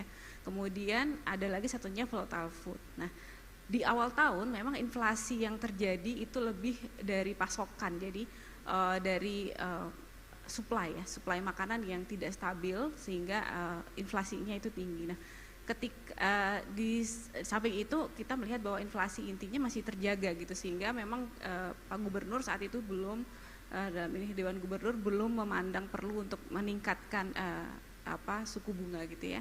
Nah, kemudian setelah beberapa pertimbangan terakhir tadi mungkin kalau bisa sampaikan lagi gitu ya dari tayangan sebelumnya itu bahwa memang dipandang perlu untuk meningkatkan dengan tekanan itu perlu meningkatkan suku bunga BI rate. Tentunya tadi kalimatnya adalah front loading, preemptive and forward looking. Jadi kita mempertimbangkan juga bahwa efeknya itu pasti ada lag untuk monetary policy ini. Jadi nggak seketika gitu, misalkan BI rate bulan September naik, terus kemudian bank langsung menaikkan suku bunga, itu juga tidak seperti itu gitu ya. Jadi mungkin kita lihat nanti dampaknya sekitar 3-4 bulan ke depan gitu sampai akhir tahun gitu ya Pak. Jadi jangan khawatir, mungkin kontraknya Bapak mungkin belum terdampak langsung gitu ya Pak ya, kalau terkait dengan suku bunga kredit gitu ya Pak ya. Mungkin itu. Kemudian yang kedua terkait dengan pasar tradisional ya, memang tadi Bapak menyampaikan first round effect ya. First round effect memang dari dari kenaikan penyesuaian harga gitu ya, penyesuaian harga BBM itu ada first round and second round. First round itu di tarif gitu ya, tarif dan juga bensinnya sendiri, tarif bahan BBM-nya. Kemudian di second round itu barang-barang yang berkaitan dengan itu. Misalkan tadi semen Bapak menyebutkan, kemudian juga ada, kalau kita lihat angka inflasi yang kena duluan itu di beras ya. Jadi komoditi beras itu bukan karena supply-nya nggak ada gitu atau kurang gitu, tapi ada efek juga dari mungkin ongkos angkut. Nah, oleh karena itu TPID itu tadi juga nanti akan dirumuskan lagi. Insya Allah tanggal 11 Oktober ini akan ada HLM TPID dengan Pak Gubernur untuk membahas beberapa poin untuk langkah nyata gitu ya di Sulawesi Selatan tadi, menggunakan dana-dana APBN dan APBD yang ada gitu, 2% dari dana transfer umum, kemudian social safety net yang lain itu ada 30% dari dana desa, itu juga bisa dipakai untuk menjaga daya beli masyarakat. Kemudian tadi kegiatan-kegiatan lain seperti pasar murah, kemudian yang sudah ada komunikasi juga dengan distributor toko kelontong itu sudah dilakukan oleh TPID gitu ya, untuk menjaga dari sisi yang kelompok volatile foodnya supaya tidak terlalu terdampak dari di second round effect-nya dari core inflation maupun dari AP-nya. Kemudian tadi digitalisasi pasar gitu ya. Kalau digitalisasi pasar memang itu yang menjadi salah satu agenda gitu ya. Onboarding UMKM itu penjualan yang dilakukan secara daring gitu untuk bahan-bahan makanan, dan juga kemarin juga barusan diluncurkan di GNPIP Sulampua itu juga pasar pasar tradisional online gitu ya, yang diluncurkan bekerja sama dengan Tokopedia. Mungkin hal-hal tersebut yang bisa dilakukan untuk menjaga daya beli masyarakat dan juga memberdayakan komoditi pangan terutama di pasar-pasar. Kemudian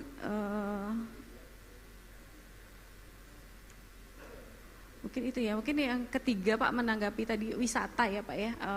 Jadi memang kami sependapat Pak, karena kalau dengan wisata BI juga bekerja sama dengan pemerintah provinsi itu mengadakan juga Bangga Berwisata di Indonesia dan juga Bangga Buatan Indonesia itu ya. Terima kasih sarannya untuk kita melaksanakan rapat offline sering di Sulawesi Selatan gitu Pak.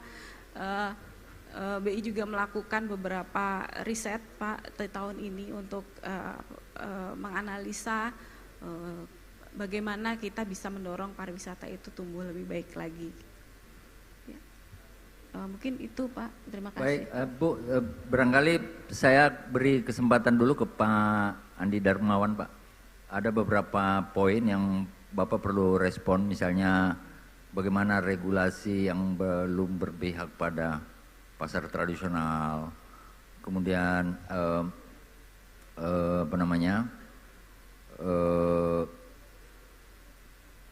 pertumbuhan kita tinggi, tapi ada beberapa daerah kita yang sangat miskin.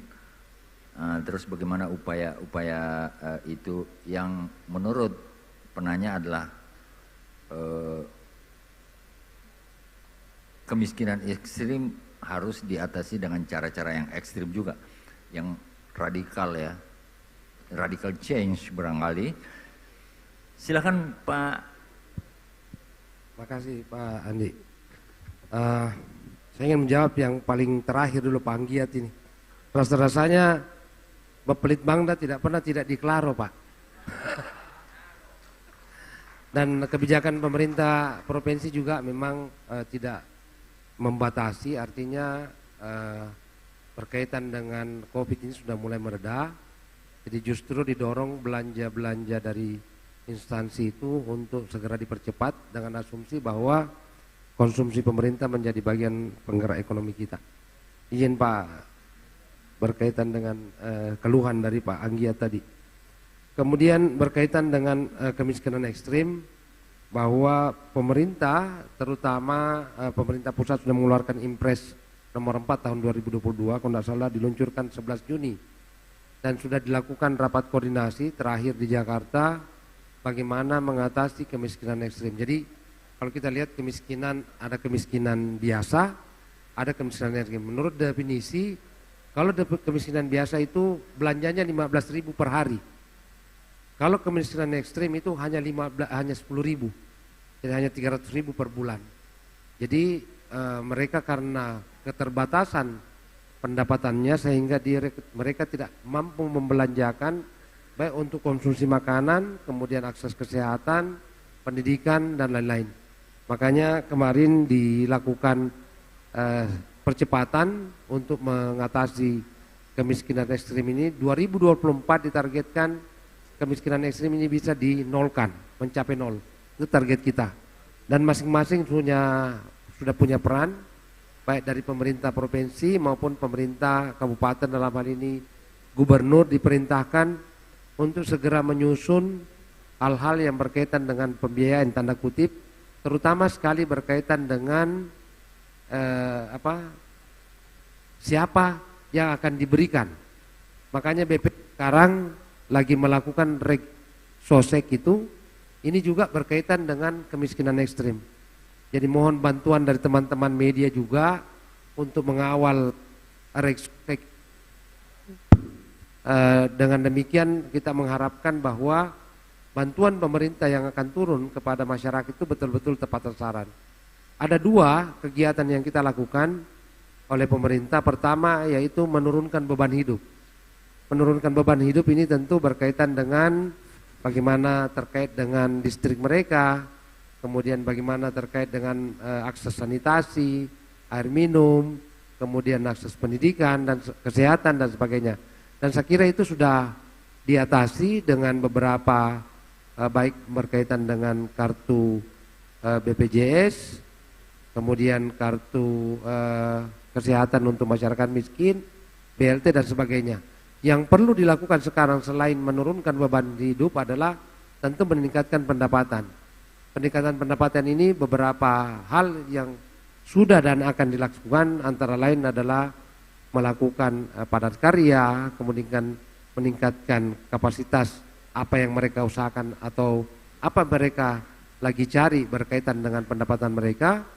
Dan tentu kita berharap bahwa peningkatan pendapatan mereka ini tidak dalam jangka panjang, karena apa yang mereka cari itu jangka pendek. Karena berpikir hari ini pun, berpikir besok pun tidak, berpikir hari ini pun tidak, apalagi besok. Makanya penanganan kemiskinan ekstrim itu sama dengan yang sampaikan tadi, betul-betul memang kita harus ekstrim. Makanya sosek ini menjadi penting.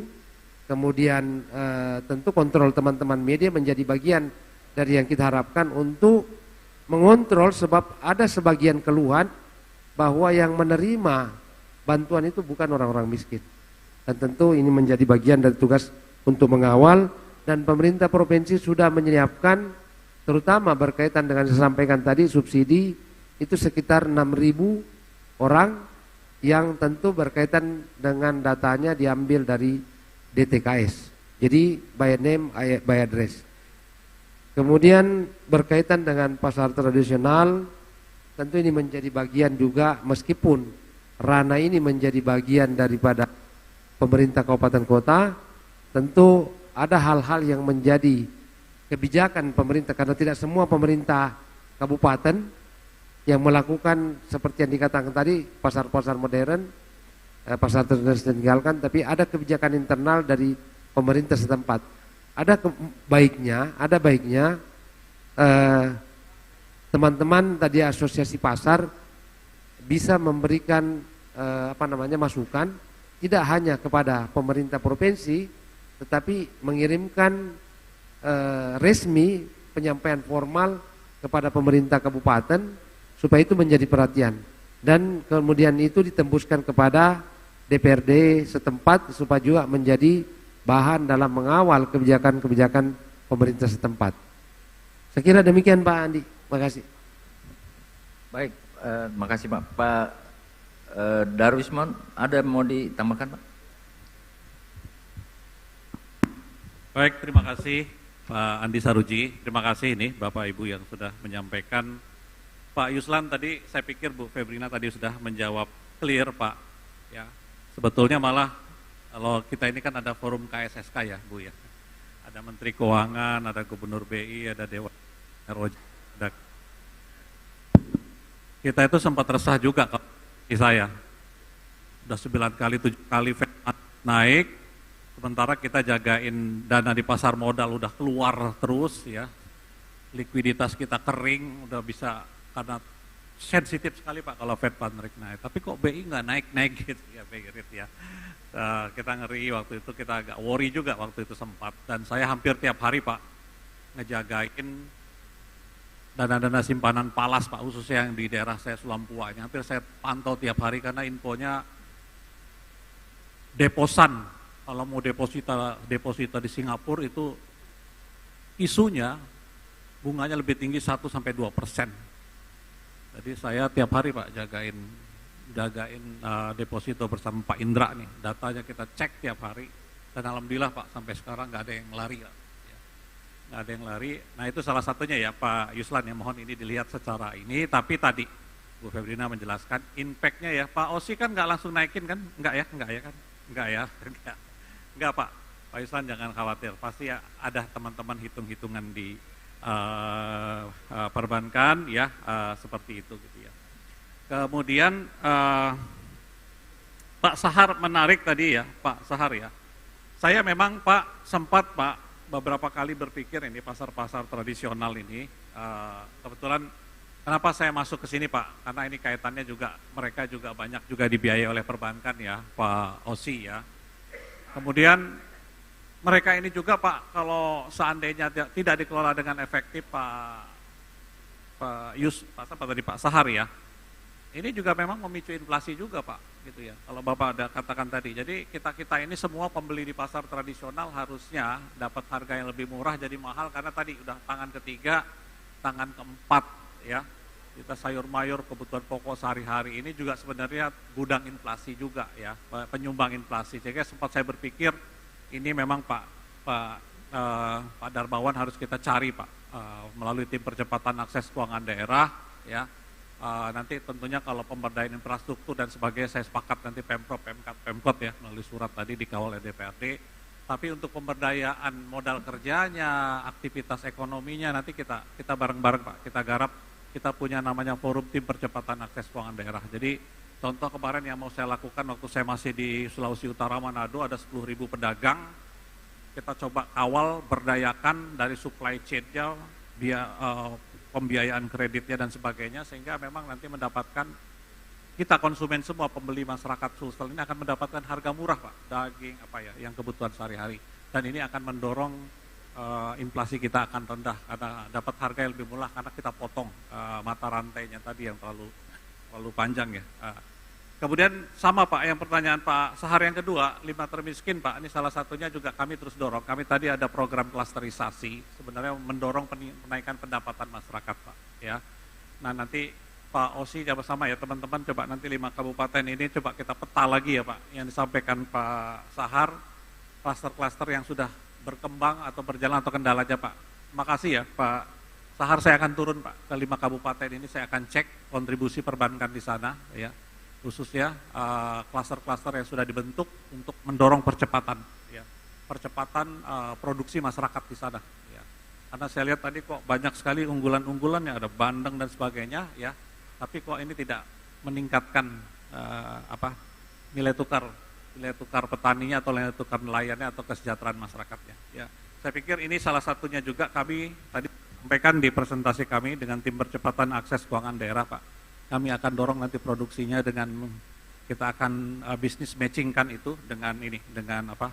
Dengan antara industri perbankan dengan unggulan-unggulan daerah tadi. Tadi ada pertanyaan KUR ya, Pak Indra bisa disampaikan nggak Pak Indra ya? Menarik Pak Sahar ya, tadi siapa ya? Pak Sahar ya, tanya KUR juga ya kalau tidak salah ya. Kita memang betul ada target 6. Ini capaiannya luar biasa Pak.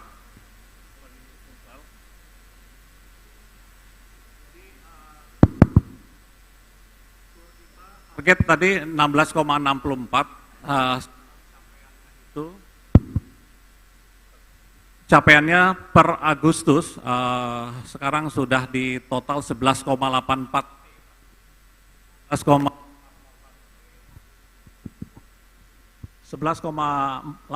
T ya Pak dari target 16,67. Ini kok saya rasa-rasanya Pak Sahar optimis ya.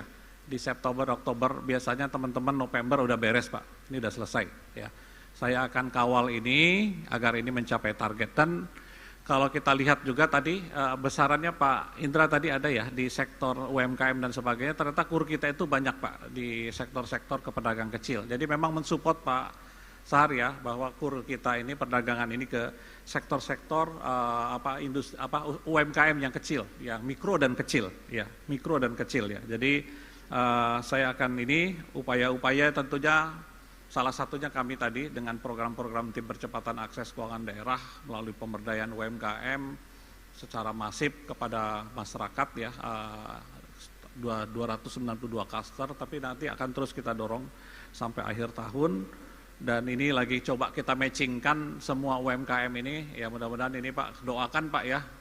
Di bulan November ini semua UMKM yang sudah kita didik itu kita wisuda, nanti Pak Gubernur mungkin akan mewisudanya, dan ini nanti sama-sama habis selesai kita wisuda, kita sama-sama menyaksikan ekspor perdananya gitu ya, dari UMKM ini, dari produk-produk ini, dan sudah pendampingan dari teman-teman perbankan. Nah, ini mudah-mudahan Pak mohon ininya, support, sinergi, kolaborasinya, kata kuncinya itu saya pikir.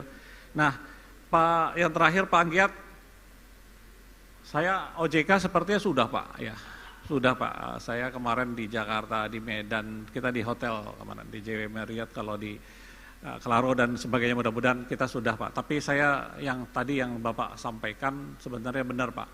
Ada suatu konsep pariwisata ya, saya pikir pariwisata dalam negeri yang harus kita dorong ya. Betul Bapak kendalanya tadi Pak, pesawat ya salah satunya ya yang membuat daya tarik.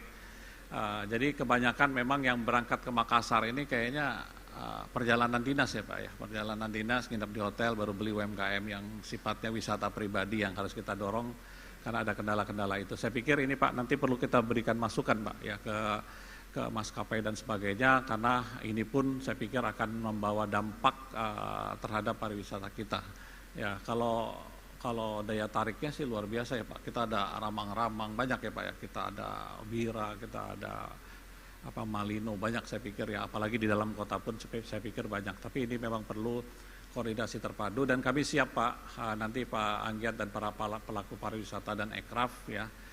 Tentunya dengan program-program tim percepatan akses keuangan daerah ini untuk membuka akses keuangan kepada teman-teman penggiat pelaku usaha ya, mungkin UMKM-nya dan sebagainya nanti kita akan dorong untuk mendorong pariwisata. Tadi saya juga cerita sama beliau nih, salah satunya orang tertarik ya, kalau saya kemarin barusan berangkat dari Medan ya, saya bawa itu Pak, bawa Bika Ambon, bawa Bolu Meranti, bawa macam-macam gitu ya.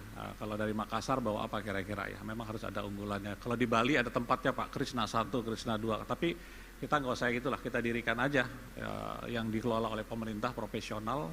Jadi semua UMKM kita, yang pariwisata kita semua ke sana nyaman Pak ya. Dapat semua di situ, nggak perlu misalnya kalau mau beli kopi Toraja harus ke Toraja 7 jam, ada disediakan di situ ya, di displaynya di situ. Mau beli Ecoprint Wajo misalnya ada di situ.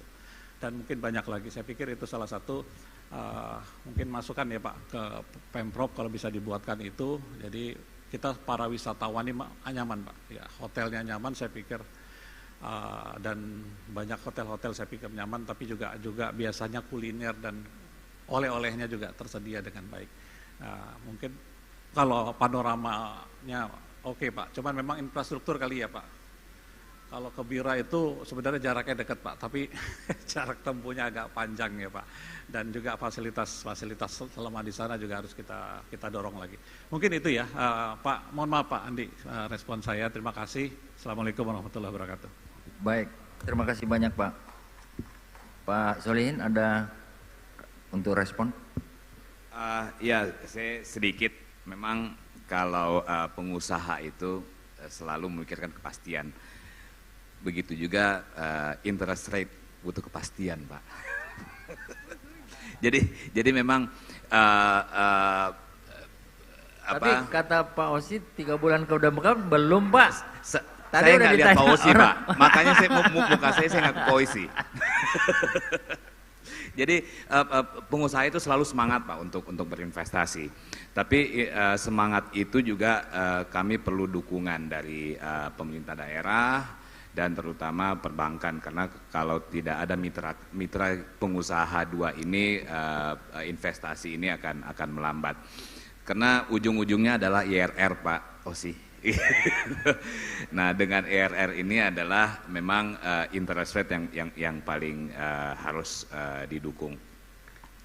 Memang masih ada beberapa rekan-rekan kami masih double digit Pak, double rate, interest rate, dan pengusaha besar alhamdulillah sudah ada yang single digit. Nah itulah ya semangat para pengusaha yang harus didukung, dan kepastian yang paling pasti adalah perubahan. Jadi perubahan ini yang harus kita sikapi.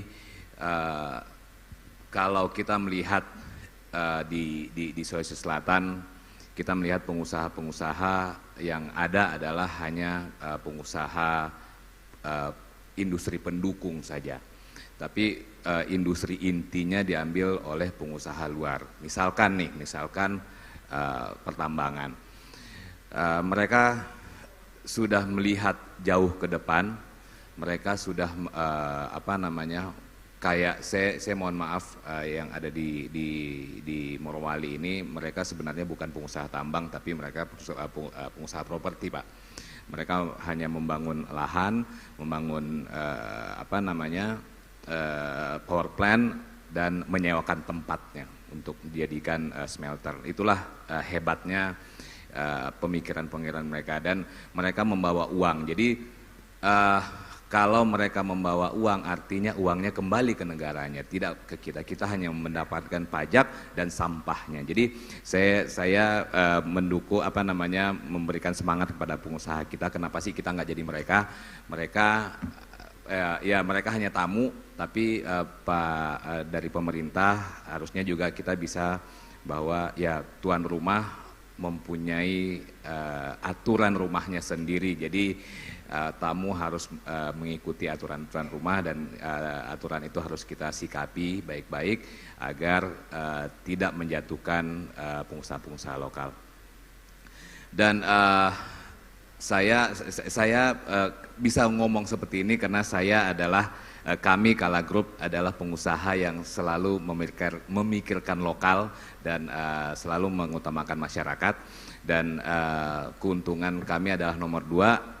Yang pertama adalah manfaat untuk masyarakat, dan selalu kami memakai walaupun tawaran-tawaran dari bank-bank internasional dengan bunga US dollar hanya 4%, tapi kami menggunakan Himbara, ya Pak Osi bisa saksikan sendiri untuk memajukan Bank Indonesia, karena efeknya adalah kembali kepada masyarakat. Dan saya juga mengomentari bahwa desa-desa tertinggal ini, kabupaten tertinggal ini adalah sebenarnya opportunity bagi kami para pengusaha. Jadi pasti opportunity-nya besar sekali. Buktinya di situ ada pembangkit listrik tenaga bayu. Tapi ya kembali orang luar lagi yang ambil. Kenapa bukan kita? Garam misalkan di Jeneponto penghasil garam yang besar, tapi ya kenapa garamnya tidak laku di farmaceutical? karena memang kualitasnya kita tidak peduli, dan itulah peran kita sebagai pengusaha untuk memajukan industri garam di Nyeponto supaya pendapatan masyarakat di sana naik dan tidak dicap lagi sebagai kabupaten yang termiskin. Dan ya lagi-lagi ya butuh dukungan daripada bank yang interest rate-nya yang tidak mengejutkan jiwa kami ini. Begitu. Terima kasih banyak. Assalamualaikum warahmatullahi wabarakatuh. Baik, saya kira banyak catatannya Pak Solihin ya Pak Osi ya. Perlu satu pairing dulu ini Pak. Wah, banyak PR-nya Pak Osi. Saya berikan kesempatan kepada Pak Wija, berhubung waktu sudah tengah hari, barangkali saya memberi komentar dan merap up pembicaraan, lalu kira-kira poin apa yang menjadi bekal bagi teman-teman menatap perekonomian ke depan. Siap. Makasih Mas Andi, tapi izinkan untuk merespon pertanyaan-pertanyaan yang sangat berkualitas tadi gitu ya. Sebelum akhirnya wrap up. Pak Yuswan, bunga tinggi itu bisa jadi karena faktor makro tapi juga faktor operasional. Sejak dulu kita mengalami masalah, yaitu efisiensi operasional perbankan kita. Kalau kita naruh deposito di bank sekarang bunganya 2%. Tapi kalau kita pinjam ke bank bunganya 10%. Tahun 2021 Mandiri membukukan net income di atas 30 triliun. BCA di atas 30 triliun. BRI di atas 30 triliun. Faktor NIM yang lebar, BOPO yang tinggi itu menjadi masalah di industri perbankan kita. Lalu pertanyaannya kenapa mereka nggak dipaksa begitu ya? Nah di Indonesia ini makin kecil bank itu makin nggak efisien. Kalau yang besar-besar itu dipaksa mepet begitu ya, marginnya rendah dan lain sebagainya. Yang kecil-kecil itu nanti jadi kecil sekali, nol atau minus dan mereka kolaps. Jadi memang secara keseluruhan sistem perbankan kita perlu ditransform. Memaksa yang besar untuk menurunkan kredit, menaikkan time deposit, itu sama saja membunuh yang kecil-kecil. Jadi solusinya ya yang besar ada approach khusus, yang kecil-kecil juga harus ada approach khusus. Saya pikir itu Pak Yuswan. Pak Saan, tentang pasar. Jakarta juga mengalami masalah yang sama. Makassar, Sulawesi Selatan mengalami masalah yang sama. Saya rasa seluruh provinsi mengalami masalah yang sama. Jangan-jangan permasalahannya adalah life cycle, bisnis life cycle dari pasar tradisional. Sekarang ini sudah mulai growth lewat, mature lewat, sekarang ini decline. Untuk menyelamatkan pasar tidak cukup dengan hal-hal yang sifatnya micro operasional. Tapi secara teori ini perlu inflection point, strategic inflection point, merubah bisnis model. Nah ini saya rasa merupakan PR besar kita semua, bagaimana kita semua provinsi, semua kota punya masalah yang sama, kita ambil solusi terbaik, kemudian kita copy and paste bersama-sama. Yang ketiga Pak Anggit, betul Pak, bepergian ke luar negeri itu tiketnya seringkali lebih murah, begitu ya. Rasanya pertama masalah volume dan kompetisi Pak, karena kompetisi penerbangan internasional di jalur-jalur gemuk itu memang tinggi sehingga mereka mencoba melakukan efisiensi. Kemudian yang kedua volume. Nah, bagaimana dengan Sulawesi Selatan? Saya pikir kita bisa meng-create volume. Kalau kompetisi perlu waktu, meng-create volume. Kenapa tidak seluruh resources yang ada di Sulawesi Selatan itu berkolaborasi? Hotel, toko, pemprov, tempat wisata untuk mengadakan bulan kunjungan ke Sulawesi Selatan. Kalau jumlahnya banyak, economic of scale-nya dapat, economic of scope-nya dapat, harganya pasti bisa lebih dimurahkan. Saya pikir ini perlu collaborative action dari berbagai pihak dan pemprov bisa memfasilitasi. Yang terakhir saya diminta closing statement dan wrap up. Saya ingin sampaikan begini, dari observasi saya dan dari mendengarkan belajar dari narasumber yang lain yang sangat kaya datanya, saya pribadi WhatsApp ke beliau-beliau, mohon di-share karena informasinya sangat berharga. Saya menyimpulkan Sulawesi Selatan itu punya hampir seluruh resep, seluruh faktor untuk sukses. Lebih beruntung dari Indonesia malah. Pertama, pasar yang besar. Sama dengan Indonesia, pasar yang besar. Kemudian yang kedua, natural resources yang luar biasa kaya, sama dengan Indonesia. Natural resources ini minimal bisa jadi bantalan. Ketika kita jatuh tidak keras, empuk, karena ada sektor yang bisa diandalkan. Yang ketiga adalah dari sisi suplai pangan. Berbagai produk pangan pertanian itu lengkap sekali. Yang keempat, lokasi, sangat strategik. Ini hub untuk Indonesia Timur, tapi harus dirubah. Ternyata Sulawesi itu tidak hanya menjadi hub untuk Indonesia Timur. Sulawesi itu di tengah-tengah Asia Pasifik loh, bisa jadi hub di Asia Pasifik, pikirkan itu. Nah, yang tidak dimiliki Indonesia dan dimiliki oleh Sulawesi Selatan adalah orang-orang yang punya fighting spirit yang tinggi dan jiwa entrepreneurship yang luar biasa. Itu dia menjadi kunci kenapa pertumbuhan ekonominya selalu lebih tinggi daripada pertumbuhan ekonomi nasional. Nah, bagaimana kita mendorong jiwa entrepreneurship itu untuk bisa menjadi perekat semua faktor yang ada sehingga mendorong pertumbuhan ekonomi lebih tinggi lagi. Nah, terkait krisis, kita tadi seperti sepakat bahwa dampak dari krisis ini moderat, tetapi bisa jadi panjang. Jadi respon kita jangan overshooting dengan memberikan respon yang sifatnya tactical, BLT ini dan lain sebagainya. Barangkali bukan itu yang kita perlukan.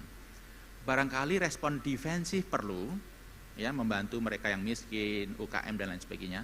Tetapi jangan lupa, ketika krisis ini juga opportunity. Kita harus mendorong, mengedepankan strategi ofensif. Bagaimana pasca krisis ini Sulawesi Selatan lahir sebagai pemain ekonomi yang lebih kuat, lebih kompetitif. Saya ingin memberikan beberapa ide saja. Sekarang ini trennya, kalau orang mau invest itu tidak memilih negara loh. Saya dengar dari teman-teman saya sendiri. Mereka mau invest, mereka milih kota. Kita mau bikin perusahaan ini di mana? Singapura, Kuala Lumpur, Jakarta, Bangkok, atau Manila. Seharusnya kelanjutan komanya adalah atau Makassar. Jadikan Makassar tempat yang nyaman untuk berinvestasi. Hub di mana anak-anak muda kreatif itu seneng mingle, kemudian berinvestasi di sektor-sektor kreatif. Orang sering lupa bahwa kalau kita berbicara pusat teknologi IT di Amerika Serikat sana, itu seolah-olah research center, ya. Di San Francisco itu nggak ada research center, yang ada kafe-kafe yang nyaman, di mana anak-anak muda itu bisa mingle, diskusi, investor datang, mereka berbicara tentang bikin apps ini, bikin ini dan sebagainya. Saya rasa Makassar bisa melakukan itu. Yang kedua, Makassar ini mengekspor begitu banyak natural resources. Salah satunya hal-hal yang terkait dengan nikel. Bagaimana kita bisa melakukan downstreaming sehingga yang diproduksi tidak hanya bahan mentah, baterai insya Allah akan mulai diproduksi, tapi lebih dari itu. Kenapa tidak beberapa provinsi di Sulawesi ini berkolaborasi supaya di sini ada produsen mobilnya? Tangan kita semua. Makasih. Assalamualaikum warahmatullahi wabarakatuh. Baik, terima kasih. Ini strategi moderator, Pak, supaya moderatornya jangan banyak memberi kesimpulan. Kita kasih ahlinya kan? Saya sedikit aja. Ada beberapa hal yang perlu menjadi perhatian juga kepada pemerintah dan otoritas BI maupun OJK bahwa kita memang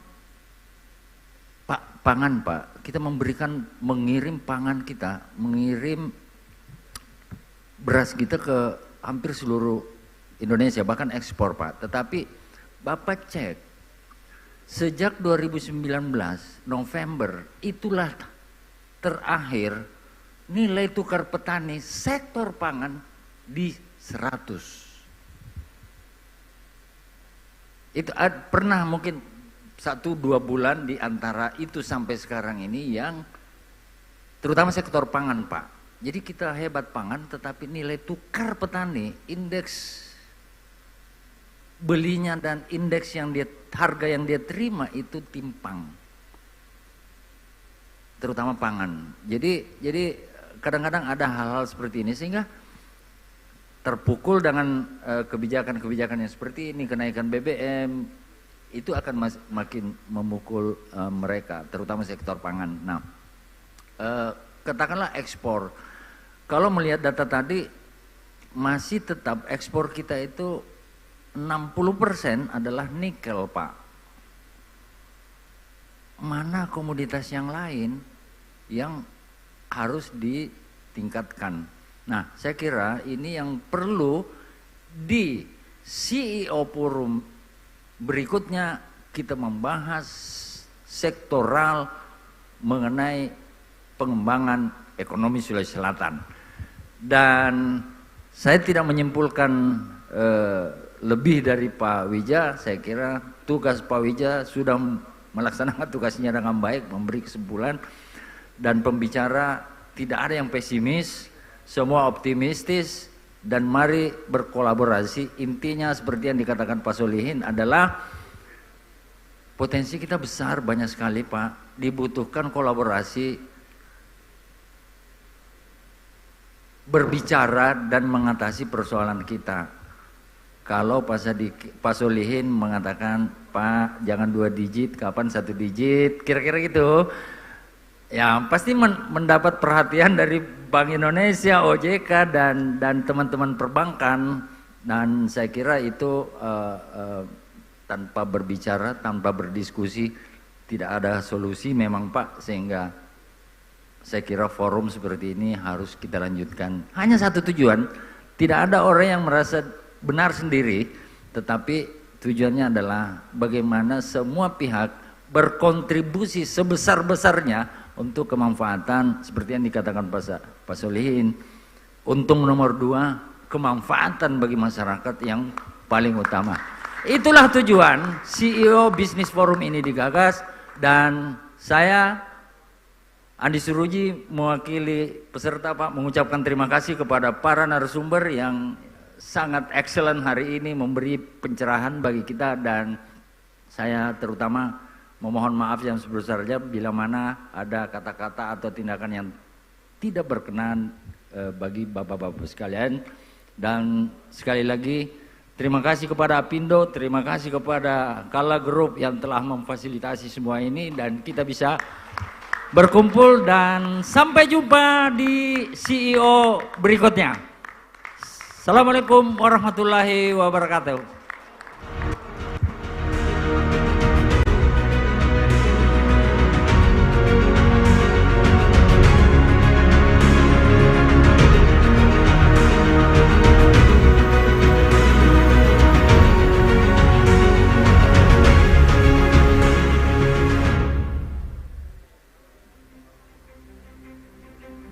Ya baik, sekali lagi boleh kita berikan tepuk tangan yang meriah tentunya untuk CEO Business Forum 2022 kita yang baru saja kita ikuti bersama, di mana kita menyaksikan dan juga mendengarkan bersama-sama para pakar kita yang sangat capable di bidangnya masing-masing, yang telah menemukan gagasan dan memperkuat sinergi serta kolaborasi dalam rangka memacu akselerasi pembangunan ekonomi dan mengangkat kesejahteraan masyarakat.